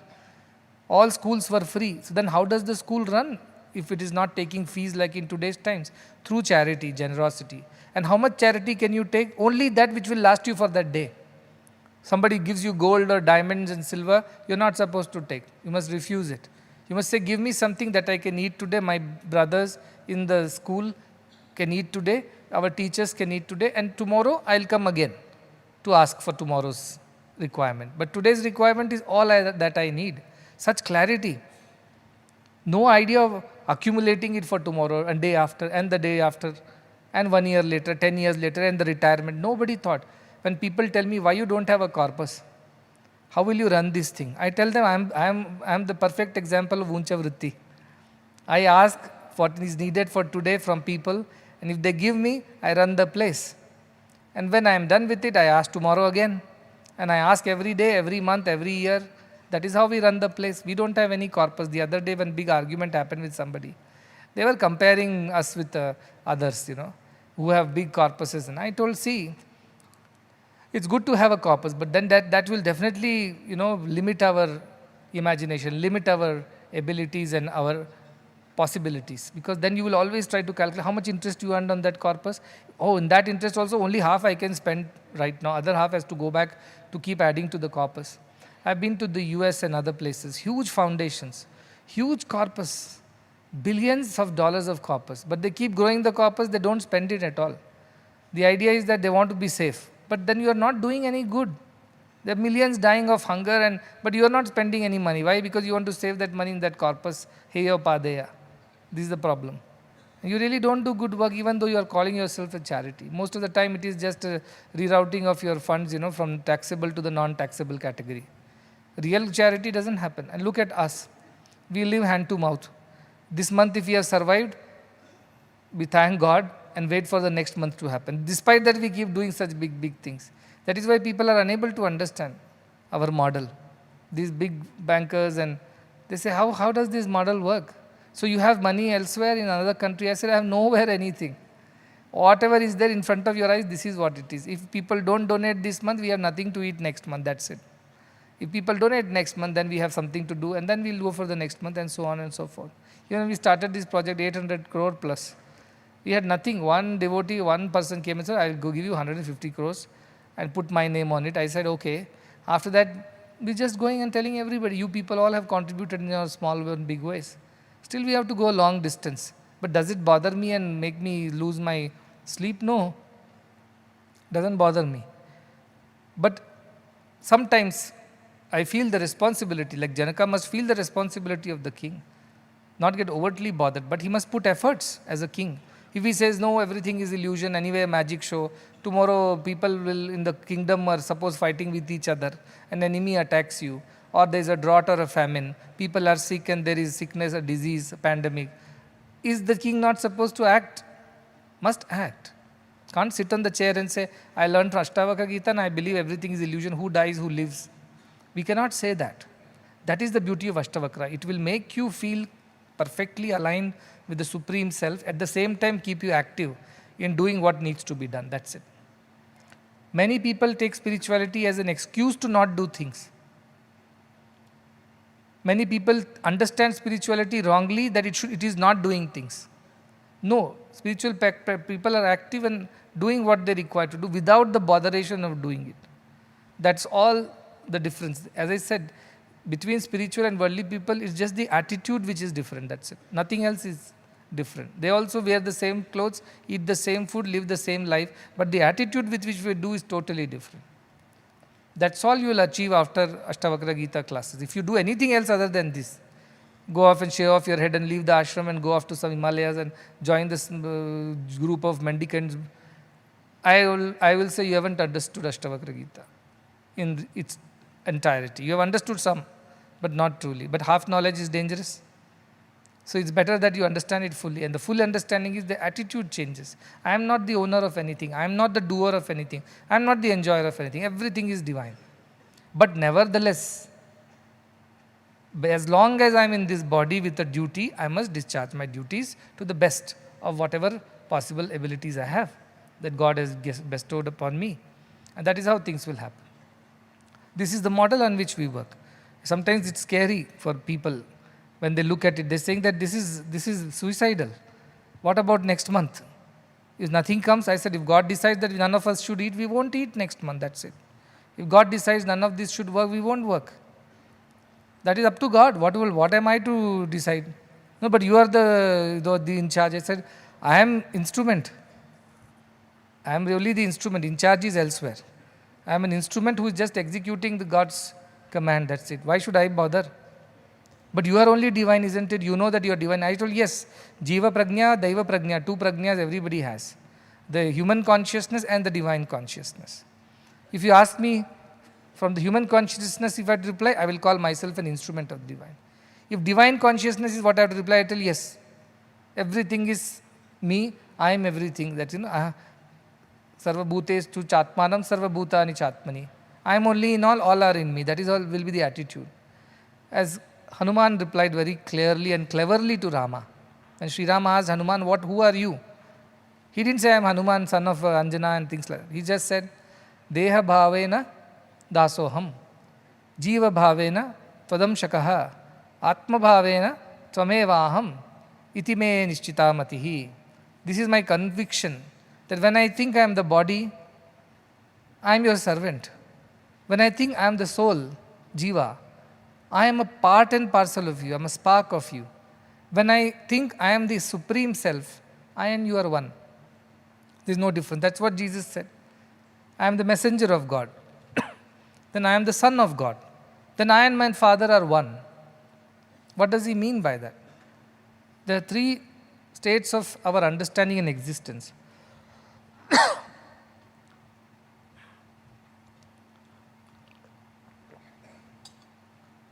The lowest is the body that we can understand. And we have to use the body to do things. So when we use the body, we consider ourselves as servants of God. When we think we are the mind, a lot of people are coughing and they passed it on to me.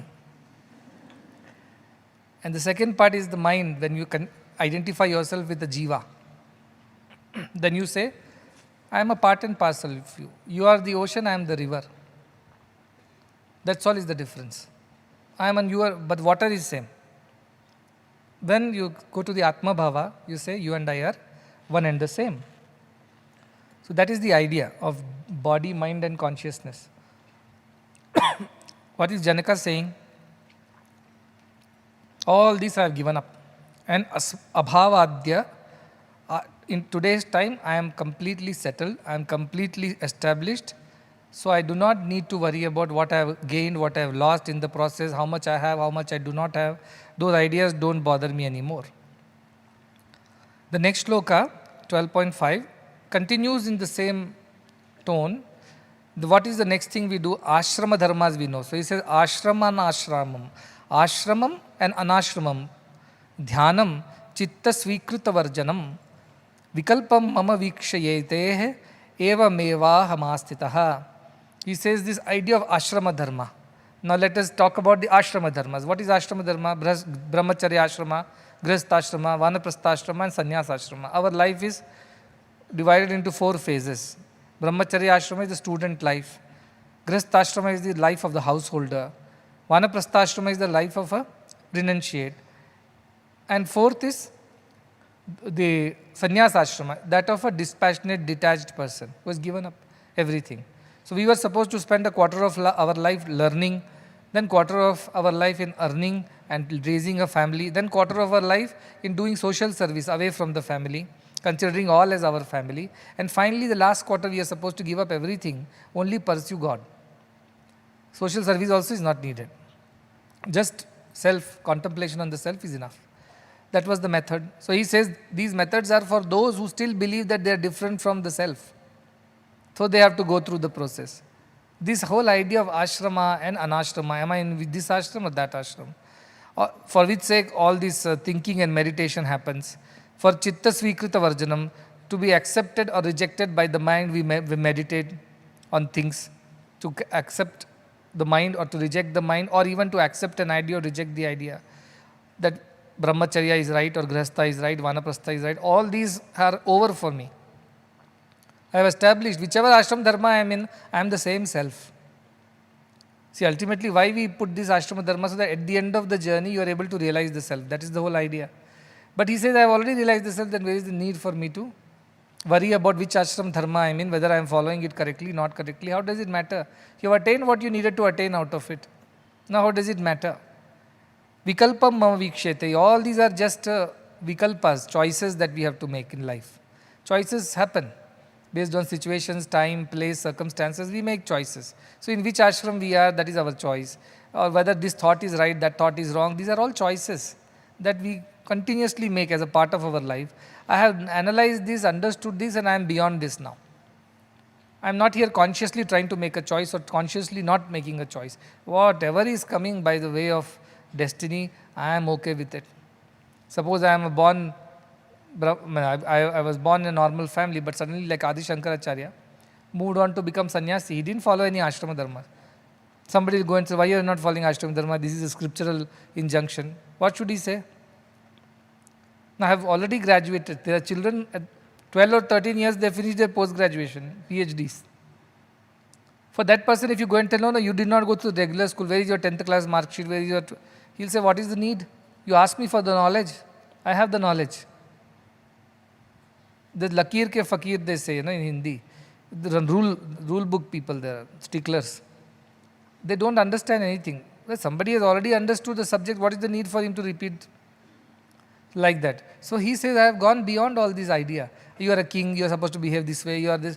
Okay, I will behave, whatever is come by the way of my process of life, I will do that. But I am not attached to any of these things. These are just thoughts and choices that we make in life based on our circumstances, but nothing more than that. Not get stuck with that. Like a Shankaracharya can move from brahmacharya to sannyasa, no problem. He doesn't have to go to the two in between. As I was mentioning some time back when Bhagavan was there, he told me, you become a sannyasi. I told my mother, Bhagavan has told me to become a sannyasi, and she became very upset. She told the same logic. Ashrama dharma we have to follow, no? Brahmacharya, Grihastha, Vanaprastha and sannyasa. Then I told Bhagavan, my mother is arguing that you have to follow ashrama dharma, then why this sudden jump? Then he said, what is the age of your mother? I said, she is 60 something that time. Then he told, which ashram dharma she should be in? So he said, as per this rule, 25 years brahmacharya, 25 years grihastha, 25 years vanaprastha.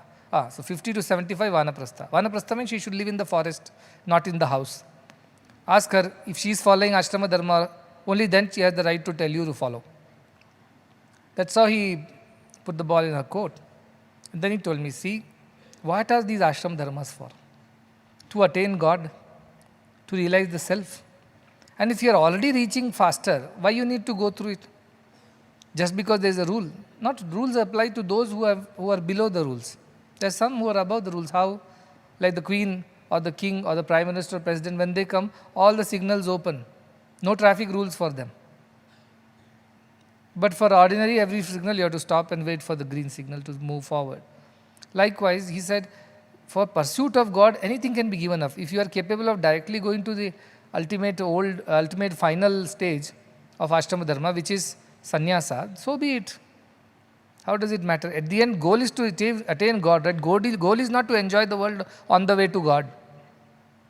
Those who cannot directly pursue God, they have other desires and distractions. For them, okay, enjoy some world also on the way as you reach God, some incentive for your mind. But if you don't need that incentive, you can directly go to God. Why you need to enjoy the world on the way? So he told, not necessary. It's like children who are very smart, they get double promotion. They finish their schooling faster. Because teacher says he's very intelligent, he can be directly taken to 4th class instead of 3rd class after the 2nd. So we do that. Like that he said, this is like double promotion for you. Directly you go to sannyas dharma, you don't have to go to grihastha, vanaprastha and all that. So the idea is that these are also vikalpas only. Choice. If you don't need them, why should you go through it is the question. And how does it matter whether you're in which dharma if you are completely absorbed in the self? How does it matter? So that is what he's saying. I have grown beyond all these ideas of dharma, adharma, ashrama and chitta svikriti or varjana. All these are over for me. I have analyzed thoroughly. These are just choices in the mind, but they are all limited to mind only. I have gone into the other state, higher state of the self. And I don't need to go through these step by step. I've already reached the peak. Some people are like that, who are faster and smarter. They go faster. So that is what it is. And that is what even Krishna says in Bhagavad Gita. See, when he says, Sarva dharman parityajya, mamekam sharanam vraja, aham tvam sarva papebhyo mokshayishyami mashucha. Whatever you have done, not done, achieved, not achieved, good, bad, everything I will take care of, don't worry. Just give up the idea of, I am the doer, I am the enjoyer, I have action, I have reactions. Sarva dharman. Give up this idea of doership and duty and just surrender to me. Surrender to me, again, as I said, it's not the Krishna, physical Krishna that he is referring every time. He always refers to the highest supreme self. If you are abiding in that highest supreme self, this dharma don't apply to you. So give up all these ideas. So papa punya also don't apply to you because you are abiding in the higher self. So you just stay like that. In that self you be merged. When you say Sharanam, Vraja, come and take refuge, means like river takes refuge in the sea, in the ocean. Is there a different river and a different sea once they merge? Can you separate the waters? You can't. River becomes the sea. Once you have become the sea, where is the need of doing this post-mortem? Which route you took and came? Why did you not take the east route? Why did you take the west route? Forget all this. I have become the sea. That is what I was supposed to be. Now does it matter which route I came from? Likewise. I have attained the self. Now where is the question of dharma, adharma, papa, punya? None of these apply or none of these appeal to me anymore. Janaka is very, very clear in his mind. So clearly and nicely explains to Ashtavakra that, oh Guru Brahman, I have understood this. I have established in that. Now this idea of all these ashrama, anashrama, everything is over for me. What is to be rejected, what is to be accepted, these are all choices that we make in life. It has nothing to do with the self. Self is always permanent, steady and ever, not changing. Next sloka is 12.6. It says, in similar ideas, karma anushtanam agyanat yathaivo paramas tatha buddhva samyak idam tattvam eva me vahamastitaha, which means karma anushtana, karma kandis are there, ritualistic, action oriented, highly workaholic type people. For them, they have to keep doing something or the other, then only they feel fulfilled. Many people are there, they get into rituals, they become such what you call, so attached to those rituals that even if God is standing in front of you, they'll say, no, first let me finish the ritual. They cannot think beyond their rituals and their rites. And they get stuck with it. Karma anusthana, they get stuck with it. No, for attaining liberation, I must do 1008 times of chanting of this, only then. But God says, don't worry, I am giving you liberation. No, I have to do 1008 times. It's written. Don't give liberation still. I have to finish this. Some people are like that. One is to tell a story of a Guruji who comes walking in hot sun. And our Shishya disciple is sitting inside and doing puja to the Guru's padukas. And the Guru comes and the Shishya says, wait, I'll come and attend to you. First let me finish your puja of the padukas. But I am standing here in hot sun, offer me some water, some seat. No, wait, I'll finish the puja, then I'll come and attend to you. Whose puja are you doing? For what sake are you doing is the question. But they are sticklers. They just are get so stuck in the doing, they don't even know why they are doing. They're just blindly like machines, they keep doing things. I have seen a lot of people like that. They just want to do. What is the purpose of it? No idea. They keep doing. Doing is their attachment. So that karma anusthana, such doing is agyanat, because of ignorance only. Then also, uparamas tatha, also to withdraw from doing. I don't want to do anything. Why? Everything is illusion. What is the use? This, that excuse also these people who give are fools only, ignorant people only. This doing something or not doing something do not apply to the self, people with self. Whatever comes their way, they execute it, that's it. Wanting to do with attachment or wanting to detach from doing, this both wanting is not there in their lives. That is the idea of the self. It's quite subtle actually. It is not easy to grasp it. You have to experience some of it at least once in a while. Then how you can just remain in your steady state and whatever comes, you just carry out for the day and be happy. And if it doesn't come your way, you don't have desire, you don't worry why I was not given this to do. That also does not occur to you. That's insecurity, the sense of wanting to be seen and known for something, wanting to be acknowledged and recognized. None of these exist in these people with this idea of self. Otherwise, credit mongering is a huge problem, right? Yesterday also I was talking to this leader who came, who got the award. Inside I was talking. I was telling, about leadership. I was telling you, said nice things about mentorship, trusteeship in leadership. He said, yes, but most of the leaders are not like this today. He said his mentor told him, always recruit smarter people than you and help them grow. But today people are scared. If your subordinates are smarter than you, they will topple you off. So you do not want smarter people. You want to accumulate dumb people, dumber than you, because then only you can rule over them, boss over them. But that does not help the organization. That does not help organizations grow. So his mentor told, always recruit smarter people than you and empower them so that they can deliver. And everybody will grow in the process. But because of your insecurities, that what if that person is better than me, then nobody will pay attention to me, nobody will respect me. So they are like that one-eyed king in the kingdom of blind. They want to maintain like that, and because the organization suffers. Because doership and enjoyership is so strong in them that they cause damage to others. Dhritarashtra never gave up his chair, no? In Mahabharata. He caused a whole war, killed all his children in the process, but never gave up the desire for his chair. Because he was insecure, he was blind, so naturally he was not the best fit for the king. And his children were smarter and powerful and were able-bodied, so he obviously always had that insecurity. In that insecurity, he never allowed anybody else to be the king. Got a war done and got everybody killed, including all his 100 children got killed. But he never gave up the chair. Because these are the people who are stuck to the actions or stuck to the outcomes. So both, and the other side, other people are there. All this is Maya, I do not want anything, I'll drop everything and walk away. I do not want to engage in any action. There's somebody in the ashram who is not coming for any satsang. I asked, why are you not coming for satsang? I'm meditating in my room, he said. I told, fine, there are other times to meditate. There is ashram, there is a rule. Community prayers once in a day is a rule. You cannot change that. But I'm a jnani, I'm meditating in the rule.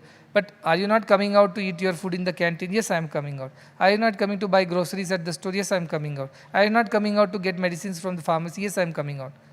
Then why are you not coming for the satsang, I asked. I am meditating in my room. It disturbs my peace to meet so many people.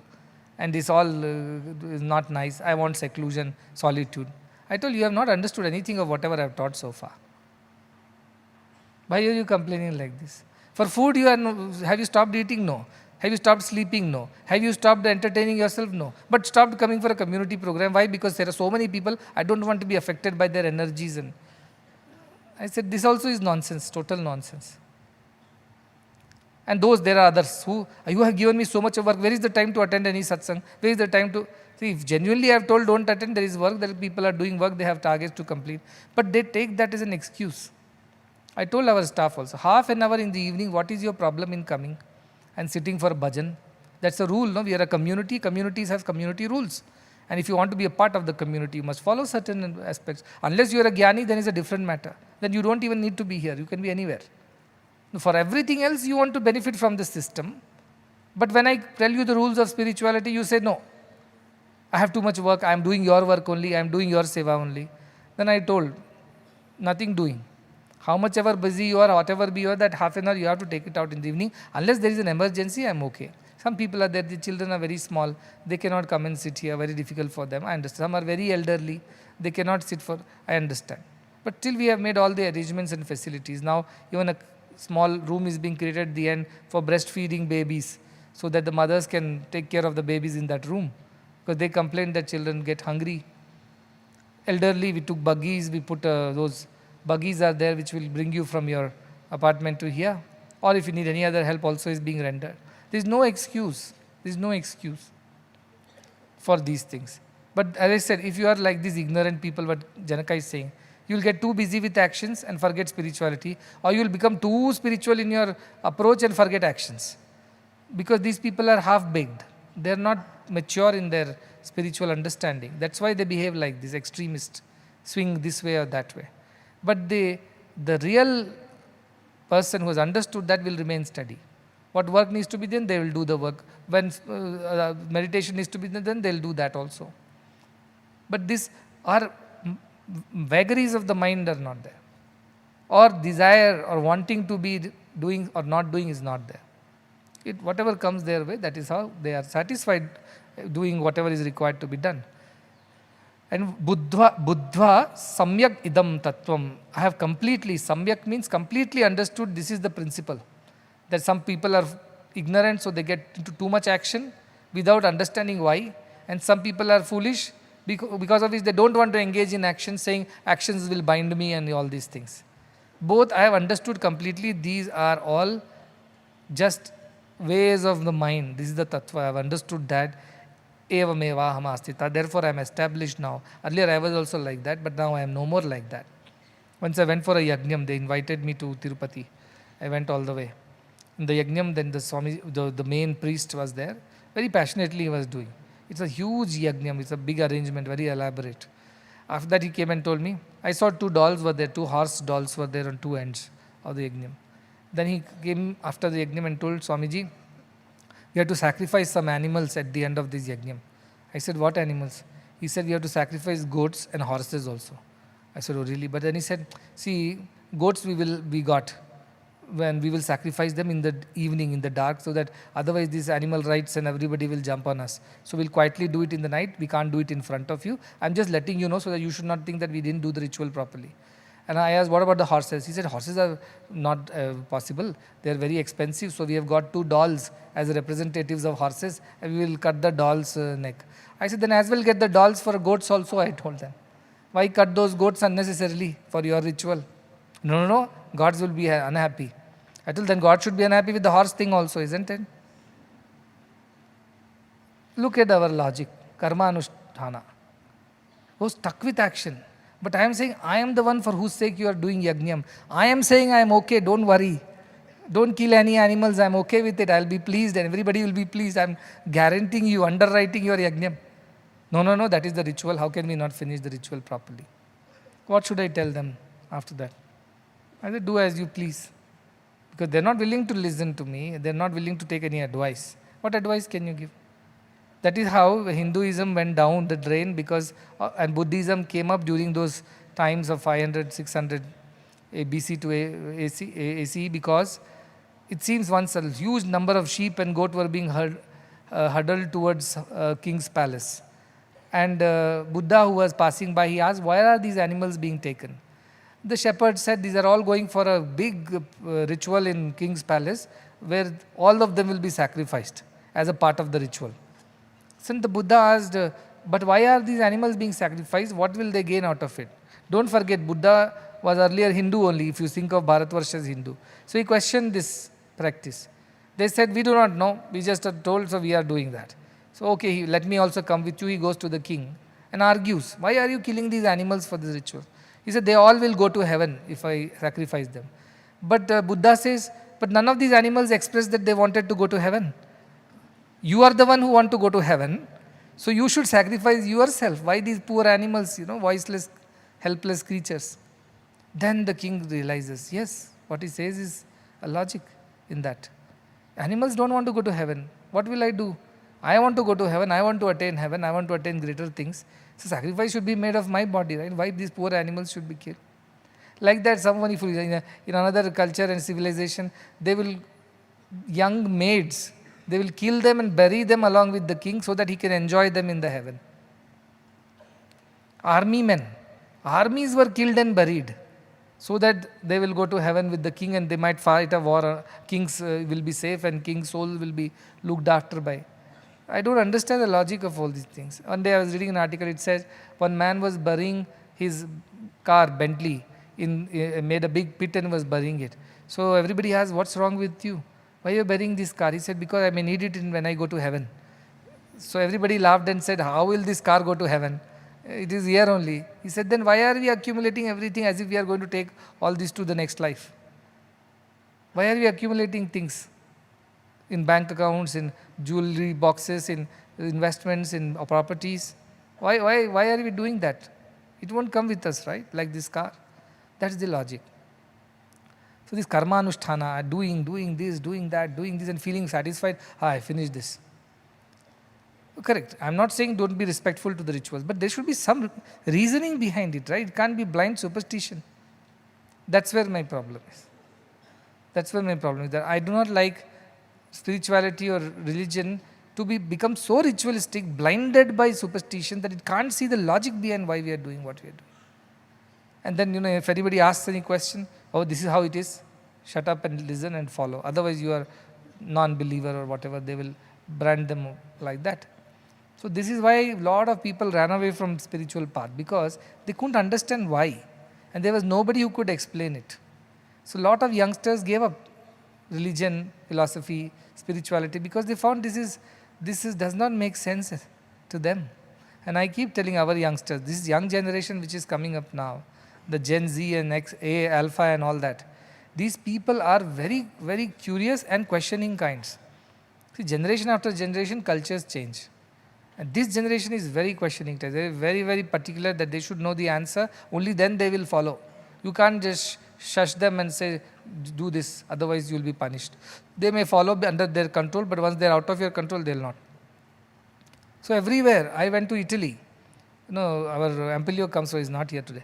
In Padova, one place is there. Huge, beautiful churches.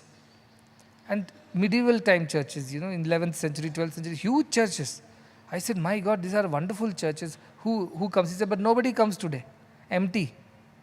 I said, why? Because nobody believes in all this religion and spirituality. But I said, in those times when population was much less, you built such huge churches. And today when the population is so much more, these churches are empty.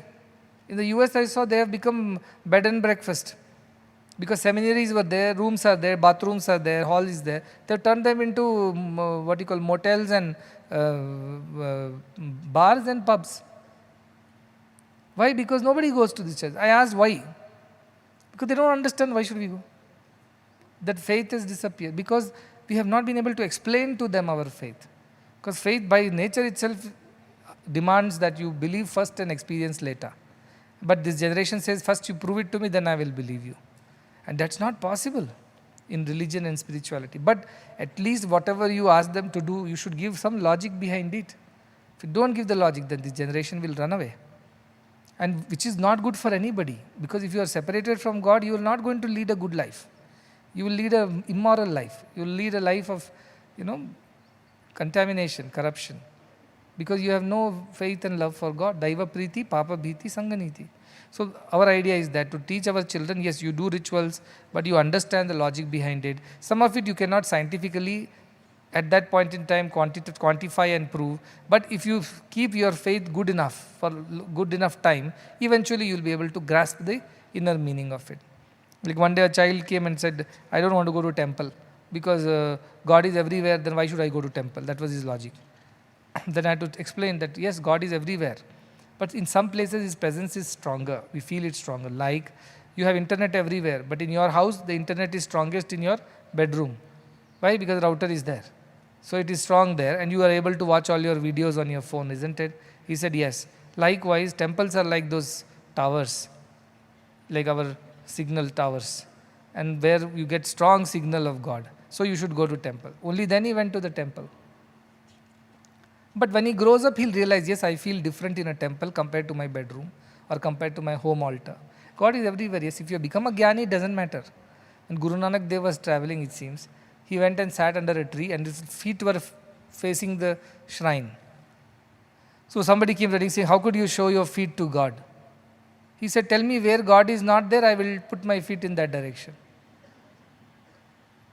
He is a jnani, he knows this stupidity is not going to work. Of course, for respect, he might have changed his position. But the idea is that if their only logic is that God is sitting there, therefore don't show your feet to God, then where should I put my feet? Because God is everywhere, isn't it? That jnani says is okay. But a child saying without understanding is not okay. Child needs to be explained.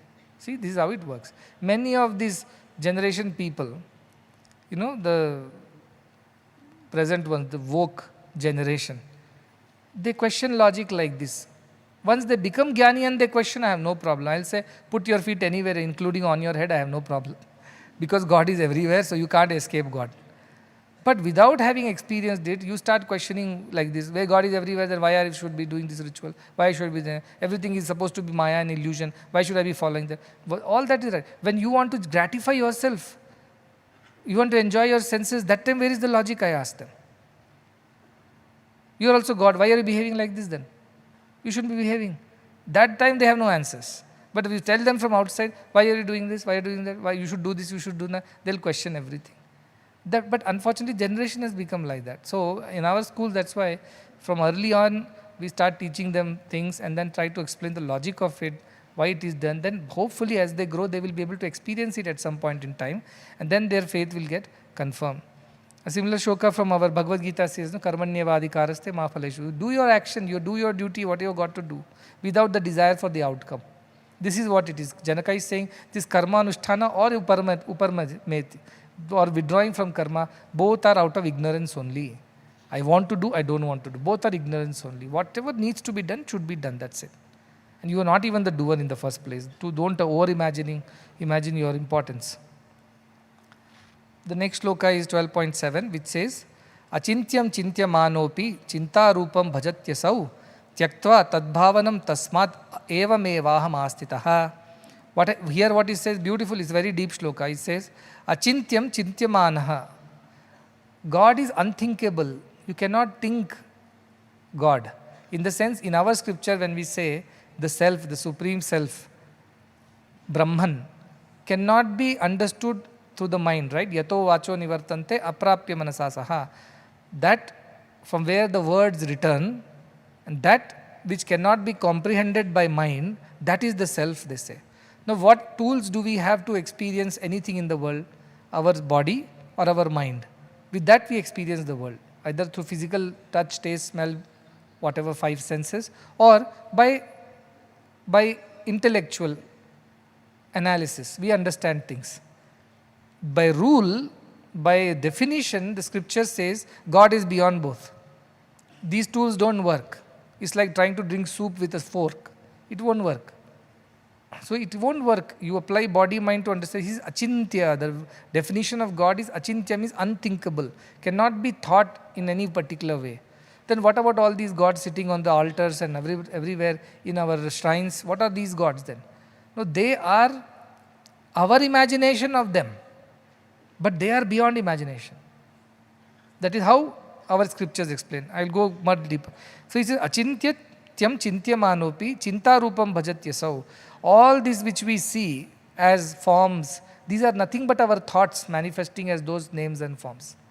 Because the real unthinkable cannot be thought in any which ways. He says achintya. So even if you are able to attempt to think of it in a certain way, the divine in a certain way, it is unnatural, it is not true. It is merely a thought, it is not reality. It's like somebody who has never seen his mother. Let's say his mother passed away while delivering the baby. Now when he grows up, he'll have an imagination of mother based on other mothers that he sees in the society. Oh, mothers would be like this, mothers would behave like this, mothers would do things like this. So he'll develop his imagination. But can he ever really understand what his mother would have been like? No, like that, we imagine divine to be a certain way. Some people like feminine form of divinity, they worship the divine as a feminine form. Shaktiyas are there, Shakti worshippers are there. Some people think of divine as a male. They worship as male. In that male also there could be Shiva, there could be Vishnu, there could be Brahma, there could be Krishna, there could be Rama or Jesus or Buddha or whoever saints and prophets that you can think of. That's your imagination that God would be like this. Because we know some 2-3 things about God. He is very compassionate, loving, kind and forgiving. So anybody who is behaving like that, we will attribute that to some kind of a God. So that is how God is formed. So he says, thinking of something which is unthinkable is after all a thought, it is not reality. To become too attached to that thought is not correct. Is not correct. All the fanaticism is because of these attachments only. My God only is the God. Other gods are no gods. Because I know my God is the best. Fights. So he says, Tyaktva tadbhavanam, giving up this kind of, in a way, peculiarity or particularity of such a way God should be there and another way it can't be, I have become free. Because I understood God is beyond body and mind, it has to be an experience. God has to be an experience. I keep saying God is not an experiment, God is an experience. You try whatever of the world, you cannot get God. God is an experience that should happen to you because of your purity, your sincerity, your longing for God. That has to happen to you. It doesn't happen otherwise. So he's saying that all this while I thought God would be like this, God should be like this, God cannot be like that, God better be like this. All these were my ideas. None of this was real. Therefore, now I am established in the self. I have experienced that divinity, which is Nitya Shuddha Buddha Mukta Nirmala Swarupinam, as we say. It is free, it is ever pure, it is ever there, steady, Shashwata. I have experienced that feeling within. So I know what it is. Therefore, I don't need the support of forms and names anymore. I am free from them. Otherwise, not being free from this form and name causes so much of confusion. We get attached to a particular God and then we cannot accept anybody else, and we don't respect also others. Don't accept, fine, but don't ridicule. We ridicule and disrespect others, right? Because we are so attached to that particular idea of form and name. In the last 10-12 years, I have struggled a lot with it, because a lot of people who are Bhagavan's devotees, they are so attached. Even I was attached to the form. I am not saying that I was an exception. But they were so attached that even after so much of Advaita, they have not overcome that attachment. And they keep comparing. Bhagavan was like this, you are like this. Bhagavan used to talk like this, you talk like this. Bhagavan was not so this way, you are like this. I am fed up. I said, see, stop comparing. This problem has happened to you because you are so very attached to that form and name that in everything you want to superimpose that and see. So I was telling, Tattva means the principle is same. I call Sai is a principle, right? Tattva. And that is what words are used here also, Tattva. Tattva means the essence, the principle. Now when the principle you have caught hold of it, you don't need to worry about the form and name. In the sense, when you want to drink water, how does it matter you drank from a golden vessel or a silver vessel or an earthen vessel or a steel vessel? Thirst is quenched by the water and not by the vessels, correct or not? That is the logic. No, but I like the golden tumbler. Okay, fine, then drink from golden tumbler. I don't like the silver tumbler. Don't drink from silver tumbler. If you can afford golden tumbler, go buy one and drink from it. But what is available is silver tumbler. What should I do with it? No, I will not drink at all. I will die thirsty because silver tumbler is not golden tumbler. Then die thirsty, what can I say? People like that, Bhagavan was so kind, you are so rude, you are so strict, you are so disciplinarian. I said, that is my job. I am a third phase, right? I told very clearly, from primary school to high school to university it is. At university level, it is going to be this way. Lot of self-study, self-research, betterment. Nobody is going to spoon feed you every day. So they keep comparing. Then I tell, why don't you compare him with Shri Baba? You go to him and irritate him, he will pick up that burning stick and throw at you. And stones he'll throw at you and use such epithets. He had a dictionary full of them. But they are okay with that. They are okay. Then I tell, many of them actually have never worked and lived with Bhagavan. Many of our students also imagine. Those who have worked and lived with him, they will know what he is. He is Shiva on one side, Shakti on the other. They have seen the nice Shakti part of it. They never seen the Tandava on the Shiva side of it. At least I had a few glimpses because I used to sit very close. And here and there I used to get glimpse of what's going on inside the interview room and just on the corridors of those inner circle. Those who were sitting far away, so Bhagavan used to say, I am fire. Come too close to me, you will get burnt. Sit too far, you will be too cold. Just be at the right distance. You all can't handle me. He used to say, on his own he used to say like this. Those who were inner circle, they got burnt and they had their own issues. Those who were in the outer circle, the outer means real outer on the periphery, they did not understand anything of his divinity. They went back shaking their head in disbelief, what is going on. Those who were in between, just right position, they were able to just enjoy the warmth. So without knowing the full truth, and I cannot go around telling that Bhagavan also like this, like that. Why should I tell? At the end, whatever he did was out of love only, for the betterment of us only, for our welfare only. I take the essence of it. How did he did it is not my problem. Sometimes through a strong reprimand, sometimes through a gentle pat, sometimes through a ridicule, sometimes through a nice conversation, whichever method he used. I caught the essence of it. Why he is doing this? What is the purpose why he does that? And that purpose is our spiritual betterment. And that's it. That I have caught hold of. So I have no problem with how he did it. The same thing, as I said, those who have never been so close to him, those who don't know him, they all imagine that everything was always sweet and nice. And that is their imagination. That is what bhava. It is just bhava that they thought it is. How Bhagavan was, you have to be Bhagavan to know Bhagavan, right? That is the final method. Knowing him from outside is half knowledge. In that half knowledge, for some people, he was the most gentle embodiment of compassion and kindness. For some, he was a strict disciplinarian and a very strong manager. For some people, he was a very kind mother who would give anything. For some, he was such a strict and, in a way, sometimes I feel very miserly father. He would just not give things like that. People will shudder to him to go to him to ask for funds for the next payment. He will ask you 100 questions. Why, how, where, you think he'll give it back. He's very particular. Because he's worked very hard to build that organization. People who came late, they thought we can just ask and spend. He was not very easy. I am very easy actually. In that way, if you see, only Narasimhamurthy sir told once, he said, you are so much more generous and you are so much more liberal. Bhagavan was not like that. He was very tight-fisted on everything. Sai Leela is nodding there. But I cannot go around bad-mouthing, right? Why should I do? I have taken the essence out of his life. The essence was love only. Whatever said and done. The juice of it was compassion only. But it came in different forms, shapes, and like rain is also water, snow is also water, mist is also water. So also when you have those ice falling on your head, that also is water. I only saw the essence of it. I did not see the form in which it came.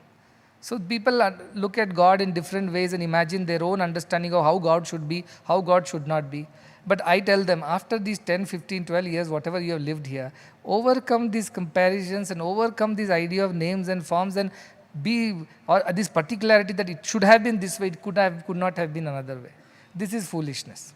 Then you will never improve. They will be stuck in past and you will never grow out of it. So stop comparing one God with the other. 2, comparing notes. What did you experience in your devotion to that God? My experience has not been that great. Maybe I should shift over to your God. This is all stupidity. They're God hoppers, they're just ashram hoppers. They go to this ashram, they get what they like. They don't get it, they'll go to the next ashram, try it out there. This is stupidity in spirituality. Stick to one thing. Bhagavan used to say, if you go on digging little everywhere, you will get no water. Go to one place, dig deep, you will get water. That loyalty to Guru or that understanding of the higher idea of Guru should develop in us. I understand small children, they get attached to names and forms.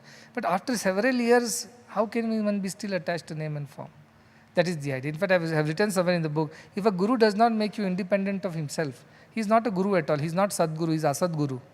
Why? Because he has made you dependent on him emotionally. He made you vulnerable emotionally. Why? Because unless you see him, unless he smiles at you, unless he puts his hand on your head, unless he speaks, you are not at peace. He made you so dependent on himself. How will you grow spiritually? All this effort is to make you independent of me. So that wherever you are, you feel the presence of the divine within and you are able to conduct yourself accordingly. I don't have to personally come and coax you, motivate you, and incentivize you, pat you, or scold you, correct you. All this should not be the way of the future. That will happen only when you overcome this idea of names and forms. That is why this sloka is important, because the ultimate God is unthinkable. Any thought disturbs the perfect peace, perfect state of existence. That is what Hemaleka said. The gap between the two thoughts is that state of self. The moment any thought comes in, the state is lost. The experience of the state is definitely lost at that moment. Absolutely steady, no thought. Thoughtless stage is what your supreme self is like. So is it going to be very blissful? Will I experience some lights and sounds? And none of this will happen.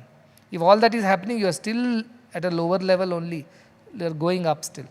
But when you reach that state, there is nothing there. Absence of sorrow is joy in spirituality. Absence of sorrow is equal to spiritual joy.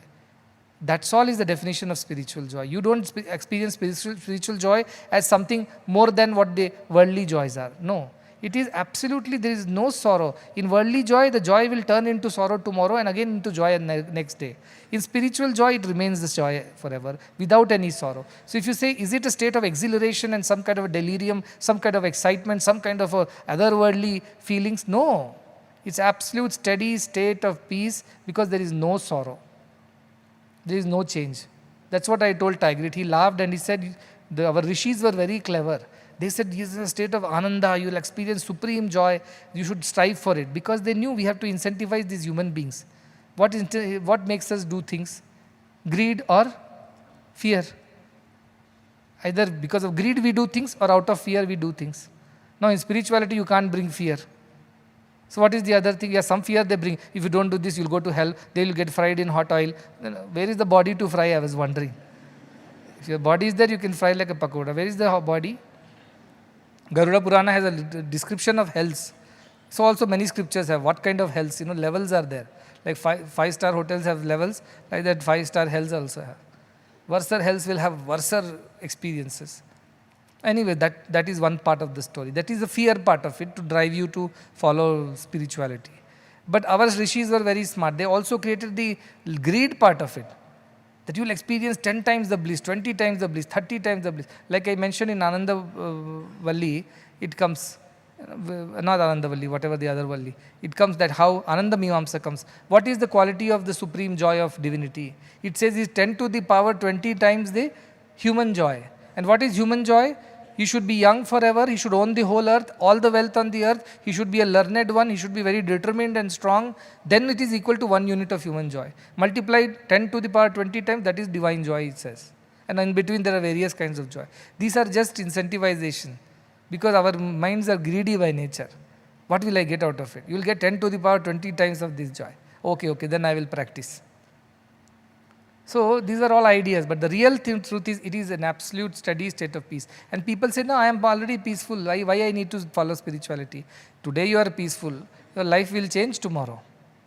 I went to somewhere. Simply they were arguing for the sake of arguing. I don't need your spirituality, they told me. I told, why? What happened? He said, I am already peaceful. I am happy in my life. I am doing well. I don't need anybody sees anything. I told, good. But you tell me whether this is going to be the way of your life for the next 100 years. Or whatever years you live.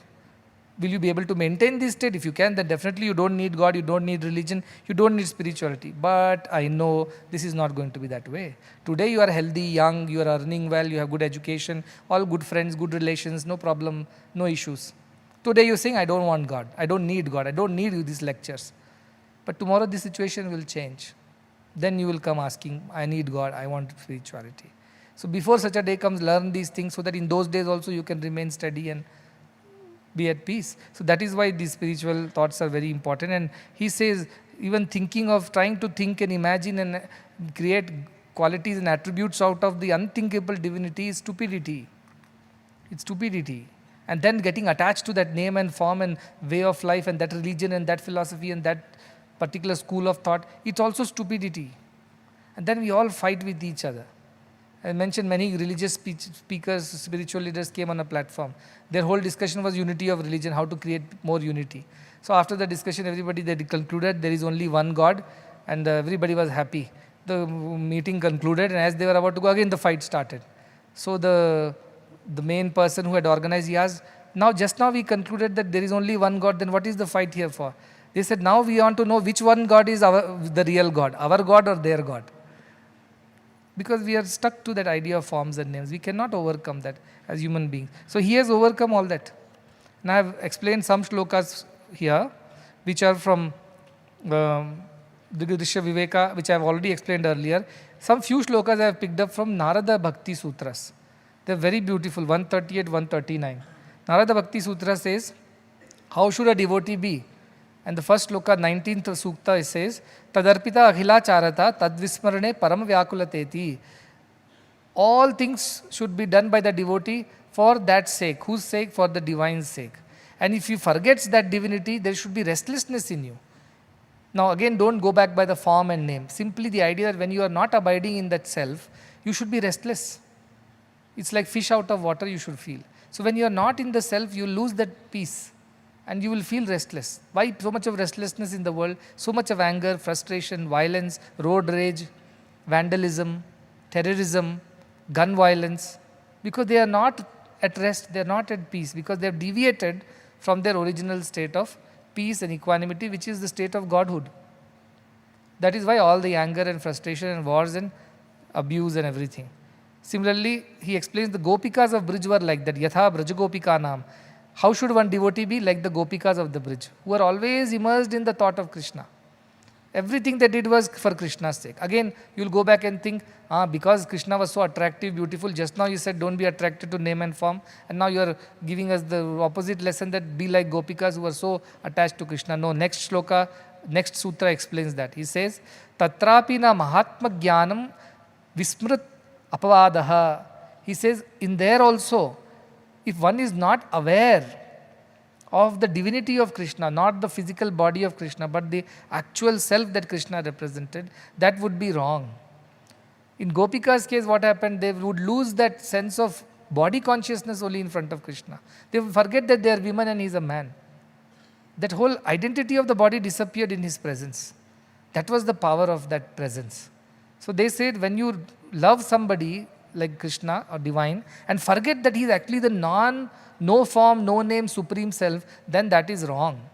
But Gopikas were not like that. They appeared to be becoming like that they used to think we are women, he is a man, and we are attracted by him and we are dancing around him. No. The next one also says, Tadvihinam jaranam iva. If you forget the original quality of the divinity as supreme self and not the body mind, then it is like you are married to somebody and you are loving illicitly somebody else. Jaranam. Your illicit affair with somebody else. It means you are loving the body and not the self. That would be wrong, it says. And Gopikas knew that Krishna is the self and they are also the self. But yet they were longing for his presence because that experience happened to them in his presence. Like a piece of iron starts behaving like a magnet in a magnet's presence. Both are magnets only. One is a magnet that is expressing magnetism. The other has a latent potency of being a magnet. But it's not able to show its magnetism because it's little scattered and disoriented. But when it comes in the presence of another magnet, it also gets magnetized. It behaves like a magnet. So Gopikas were so pure that the moment they were in the presence of Krishna, they could experience the self just as Krishna. So that is how Narada Bhakti Sutra clarifies. Yes, you should be devotees like Gopikas of the bridge, Krishna's devotees. But remember, don't mistake their devotion as that which was attached to the body and mind of Krishna. They understood much deeper. They knew if we love the body of Krishna without understanding his supreme divinity, we would be like marrying somebody and loving somebody else. That would be illicit, illegitimate. They knew that. So they really knew Krishna as the self alone. I'll take the last shloka so that we finish this chapter. It says, Evameva kritam yena sa kritartho bhavedasau, evameva svabhavo yah sa kritarthi bhavedasau. This is the conclusion of Janaka. He says, Evameva, the one who is like this, who does like this, kritam yena sa kritartho, he has become fulfilled in life. The one who is living life like this, as per the previous shlokas, where he has given up desires for the world, senses, even the idea of samadhi and attaining supreme bliss, all are forms and names of God and accordingly getting attached. All this he has given up. And he is abiding in the self, astita. Such a person has become kritartha, means self-fulfilled. He doesn't need anything else to fulfill him. Purnamadah Purnamidam, he has reached the state of completeness. And evam eva svabhavo yaha, and whosoever nature is like this, one is to put efforts and be like this. They are also fulfilled. And who have by nature have transformed themselves into beings like this, they are also fully satisfied and they have found fulfillment in life. There is nothing more that they crave for and desire for. That is the amazing part of spirituality. It makes you self-satisfied. You don't need anything else to complete you, make you happy, make you feel fulfilled. So first line says, the one who is able to do this with effort, such a person also is fulfilled. Second, by continuously putting efforts, this becomes one's nature. Such a person is also fulfilled. So whichever way, if you have already attained it, good. If you're not, and putting efforts in by which you're attaining it, so be good. Both ways you must attain, that is what it is saying. That he who acts in this way has fulfilled the very purpose of one's life. I always said purpose of life is God realization. If that has happened, nothing more needs to happen to you. You are already there. That is the beauty of this whole shloka. Brahmaveda Brahmaiva Bhavati, as we say, the one who knows God becomes God. And what is God? This absolute steady state of equanimity is Godhood, without fluctuations. Godhood is not about, can I know what is happening in the future? Can I know people's past? Can I guess what the stock market is going to be tomorrow? Can I cure and heal the sick and poor? These are all powers that may or may not come to you. If it's God's will, it will come to you. If not, but what would you attain out of this spiritual effort? This steady state of equanimity which does not fluctuate with time, place and situations. As I said, absence of sorrow is joy. Absence of darkness is light. Like that you should think. So our rishis just incentivized us and told all these big things, just like we motivate our children by promising them chocolates at the end. But the truth is that the steady state of existence that Janaka is talking is everybody's real self. And I'll give you one example. Now you are focusing on the sounds that you are hearing, right? For a moment, I'll keep quiet. Just focus on the silence. Just hear the silence is what I'm saying. We'll just take a minute to do that. So I'll stop speaking and you try to hear the silence.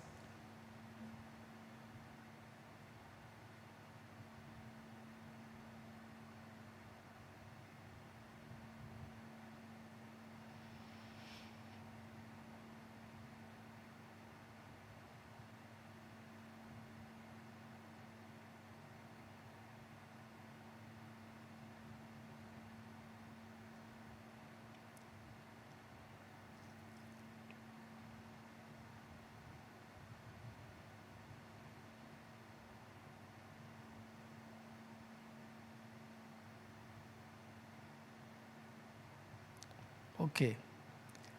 Do you understand what I'm saying? That silence is the steady state, and one can practice to be in that silence. We hear sounds, but we can also hear silence. Our focus has to shift. And that silence is that steady state, and from which sounds emerge, high frequency, low frequency, whatever. But that state is the self, from where thoughts emerge, good, bad thoughts, happy, sad thoughts, ugly, not so ugly, ambitious, selfless. All these are going up and down, but the steady state of that silence is like the silence of the self.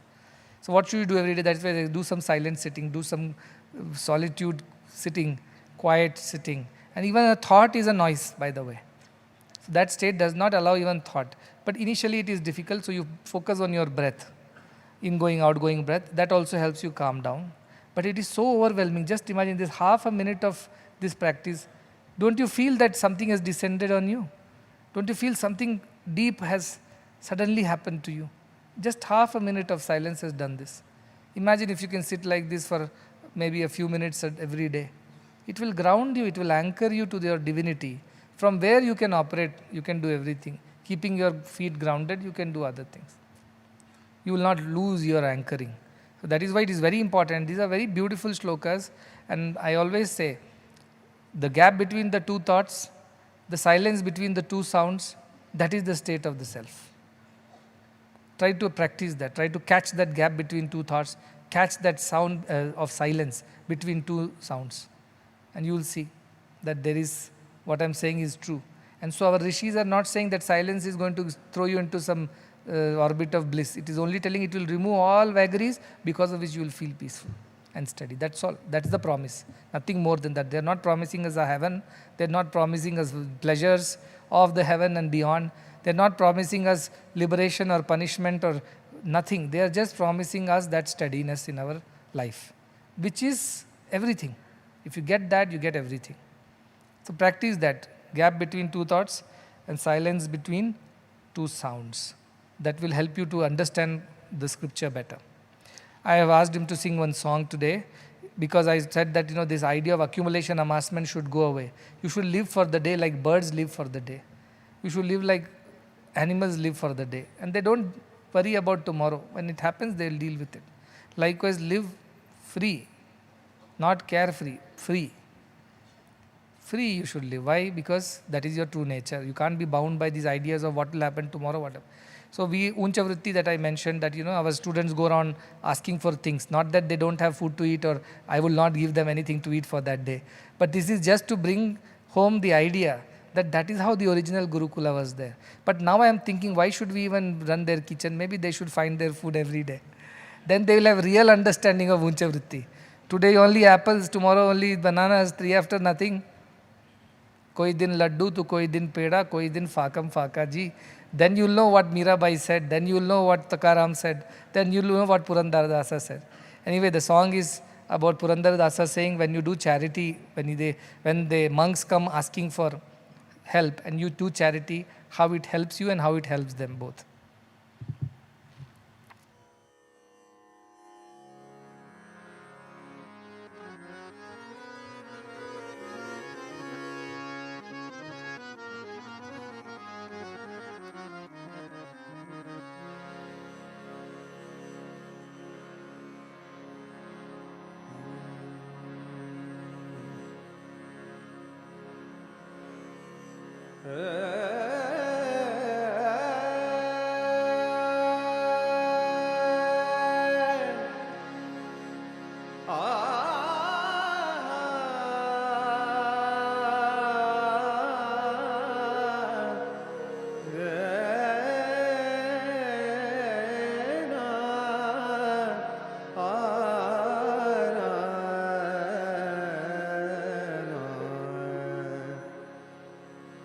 ರಾಗಿ ತಂದೀರಾ ಭಿಕ್ಷಕೆ ರಾಗಿ ತಂದೀರಾ ರಾಗಿ ತಂದೀರಾ ಭಿಕ್ಷಕೆ ರಾಗಿ ತಂದೀರಾ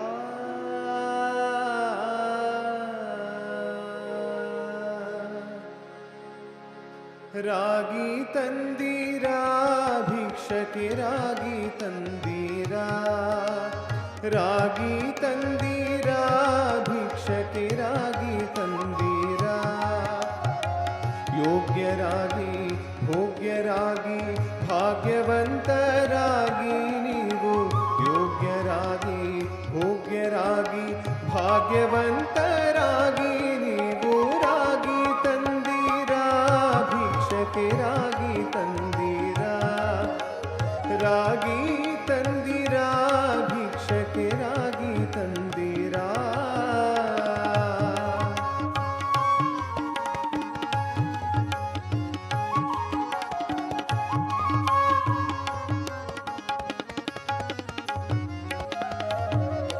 ಅನ್ನದಾನವ ಮಾಡುವರಾಗಿ ಅನ್ನ ಛತ್ರವಾನಿಟ್ಟವರಾಗಿ ಅನ್ನದಾನವ ಮಾಡುವರಾಗಿ ಅನ್ನ ಛತ್ರವಾನಿಟ್ಟವರಾಗಿ ಅನ್ಯವಾರ್ತೆಯ ಬಿಟ್ಟವರಾಗಿ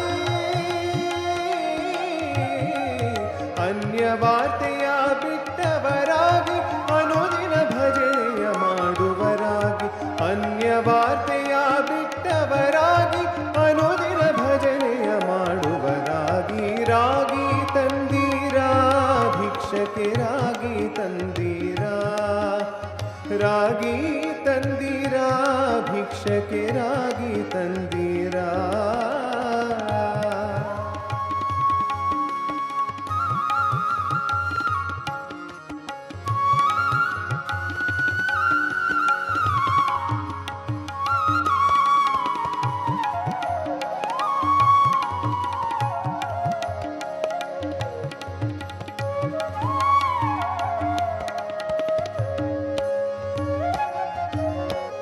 ಮಾತಾಪಿತರನು ಸೇವಿಪರಾಗಿ ಪಾಪ ಕರ್ಮವ ಬಿಟ್ಟವರಾಗಿ ಮಾತಾಪಿತರನು ಸೇವಿಪರಾಗಿ ಪಾಪ ಕರ್ಮವ ಬಿಟ್ಟವರಾಗಿ ಪ್ರೀತಿಯ ಬಾಳನು ಬಾಳುವರಾಗಿ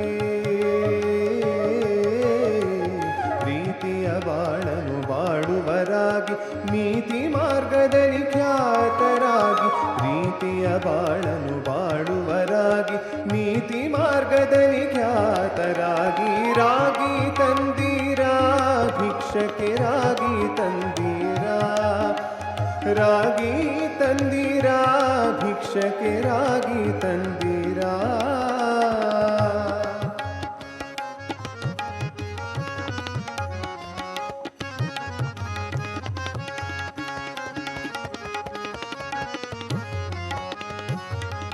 ಕಾಮ ಕ್ರೋಧವ ಅಳಿದವರಾಗಿ ನೇಮ ನಿತ್ಯವ ಮಾಡುವರಾಗಿ ಕಾಮ ಕ್ರೋಧವ ಅಳಿದವರಾಗಿ ನೇಮ ನಿತ್ಯವ ಮಾಡುವರಾಗಿ ರಾಮನಾಮವ ಜಪಿಸುವರಾಗಿ ರಾಮನಾಮವ ಜಪಿಸುವರಾಗಿ ಪ್ರೇಮದಿ ಕುಣಿ ಕುಣಿದಾಡುವರಾಗಿ ರಾಮನಾಮವ ಜಪಿಸುವರಾಗಿ ಪ್ರೇಮದಿ ಕುಣಿ ಕುಣಿದಾಡುವರಾಗಿ ರಾಗಿ ತಂದೀರಾ ಭಿಕ್ಷಕೆ ರಾಗಿ ತಂದೀರಾ ರಾಗಿ ತಂದೀರಾ ಭಿಕ್ಷಕೆ ರಾಗಿ ತಂದೀರಾ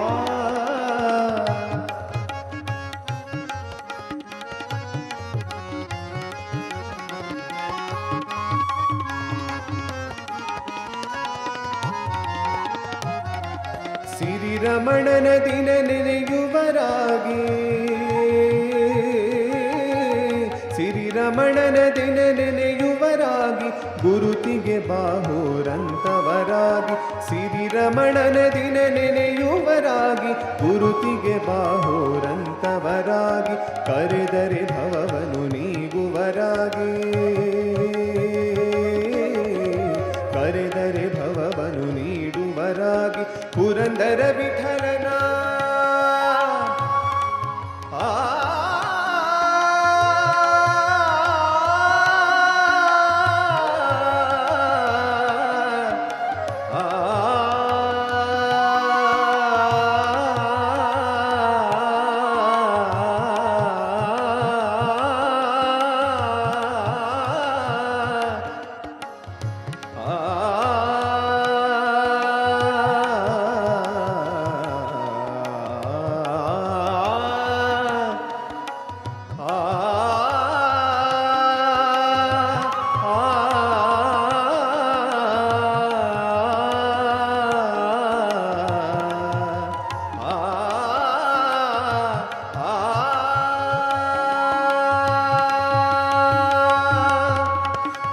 ರಮಣನ ದಿನ ನೆನೆಯುವರಾಗಿ ಗುರುತಿಗೆ ಬಾಹೋರಂತವರಾಗಿ ಸಿರಿರಮಣನ ದಿನ ನೆನೆಯುವರಾಗಿ ಗುರುತಿಗೆ ಬಾಹೋರಂತವರಾಗಿ ಕರೆದರೆ ಭವವನ್ನು ನೀಗುವರಾಗಿ ಪುರಂದರ ವಿಠಲನ ಸೇವಿಪರಾಗಿ ಕರೆದರೆ ಭವವನ್ನು ನೀಗುವರಾಗಿ ಪುರಂದರ ವಿಠಲನ ಸೇವಿಪರಾಗಿ ರಾಗಿ ತಂದೀರಾ ಭಿಕ್ಷಕೆ ರಾಗಿ ತಂದೀರಾ ರಾಗಿ ತಂದೀರಾ ಭಿಕ್ಷಕೆ ರಾಗಿ ತಂದೀರಾ ಯೋಗ್ಯರಾಗಿ ಭೋಗ್ಯರಾಗಿ ಭಾಗ್ಯವಂತರಾಗಿ ನೀವು ಯೋಗ್ಯರಾಗಿ ಭೋಗ್ಯರಾಗಿ ಭಾಗ್ಯವಂತರಾಗಿ ನೀವು ರಾಗಿ ತಂದೀರಾ ಭಿಕ್ಷಕೆ ರಾಗಿ ತಂದೀರಾ ರಾಗಿ ತಂದೀರಾ ಭಿಕ್ಷಕೆ ರಾಗಿ ತಂದೀರಾ ಭಿಕ್ಷಕೆ ರಾಗಿ ತಂದೀರಾ ಭಿಕ್ಷಕೆ ರಾಗಿ ತಂದೀರಾ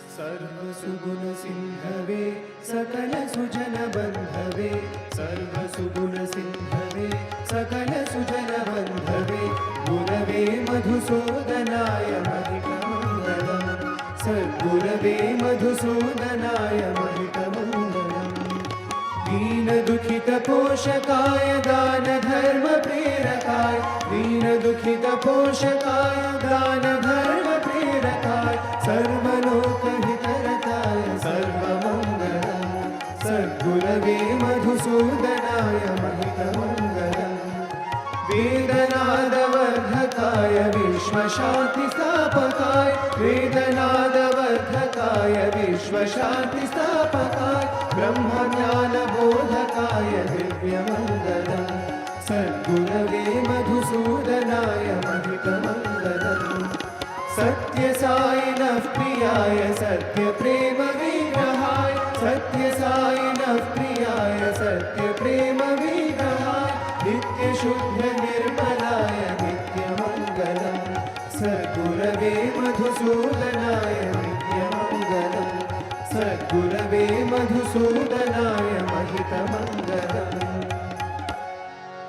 ओम जय जगदीश हरे स्वामी सत्य साई हरे भक्त जना संरक्षक भक्त जना संरक्षक पति महेश्वर ओम जय जगदीश हरे शशिवदना श्रीकरा सर्वाकारणपते स्वामी सर्वाकारणपते आश्रित कल्पलतिका आश्रित कल्पलतिका आपद्बान्धव ओम जय जगदीश हरे माता पिता गुरुदैवमु मर्यन्तयु नीवे स्वामी मर्यन्तयु नीवे नाद ब्रह्म जगन्नाथ नाद ब्रह्म जगन्नाथ नागेन्द्राशय ओम जय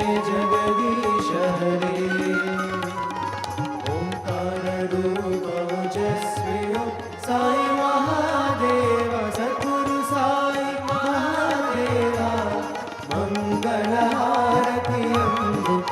मंगल हारति अंगुको मंगल गिरिधारी ओम जय जगदीश हरे नारायण नारायण ओम सत्य नारायण नारायण नारायण ओम नारायण नारायण ओम सत्य नारायण नारायण ओम सत्य नारायण नारायण ओम जय सद्गुरुदेवा नारायण नारायण ओम सत्य नारायण नारायण नारायण ओम नारायण नारायण ओम सत्य नारायण नारायण ओम सत्य नारायण नारायण ओम जय सद्गुरुदेवा नारायण नारायण ओम सत्य नारायण नारायण नारायण ओम नारायण नारायण ओम सत्य नारायण नारायण ओम सत्य नारायण नारायण ओम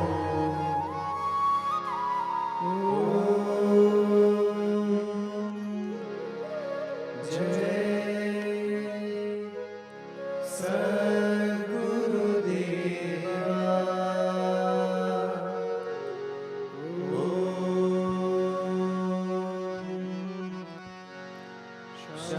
शांति शांति शांति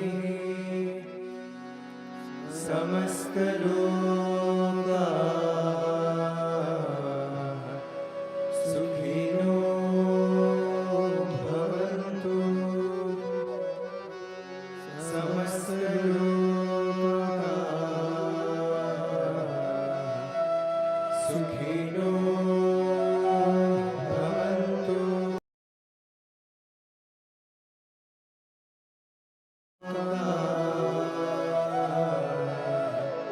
सुखिनो भवन्तु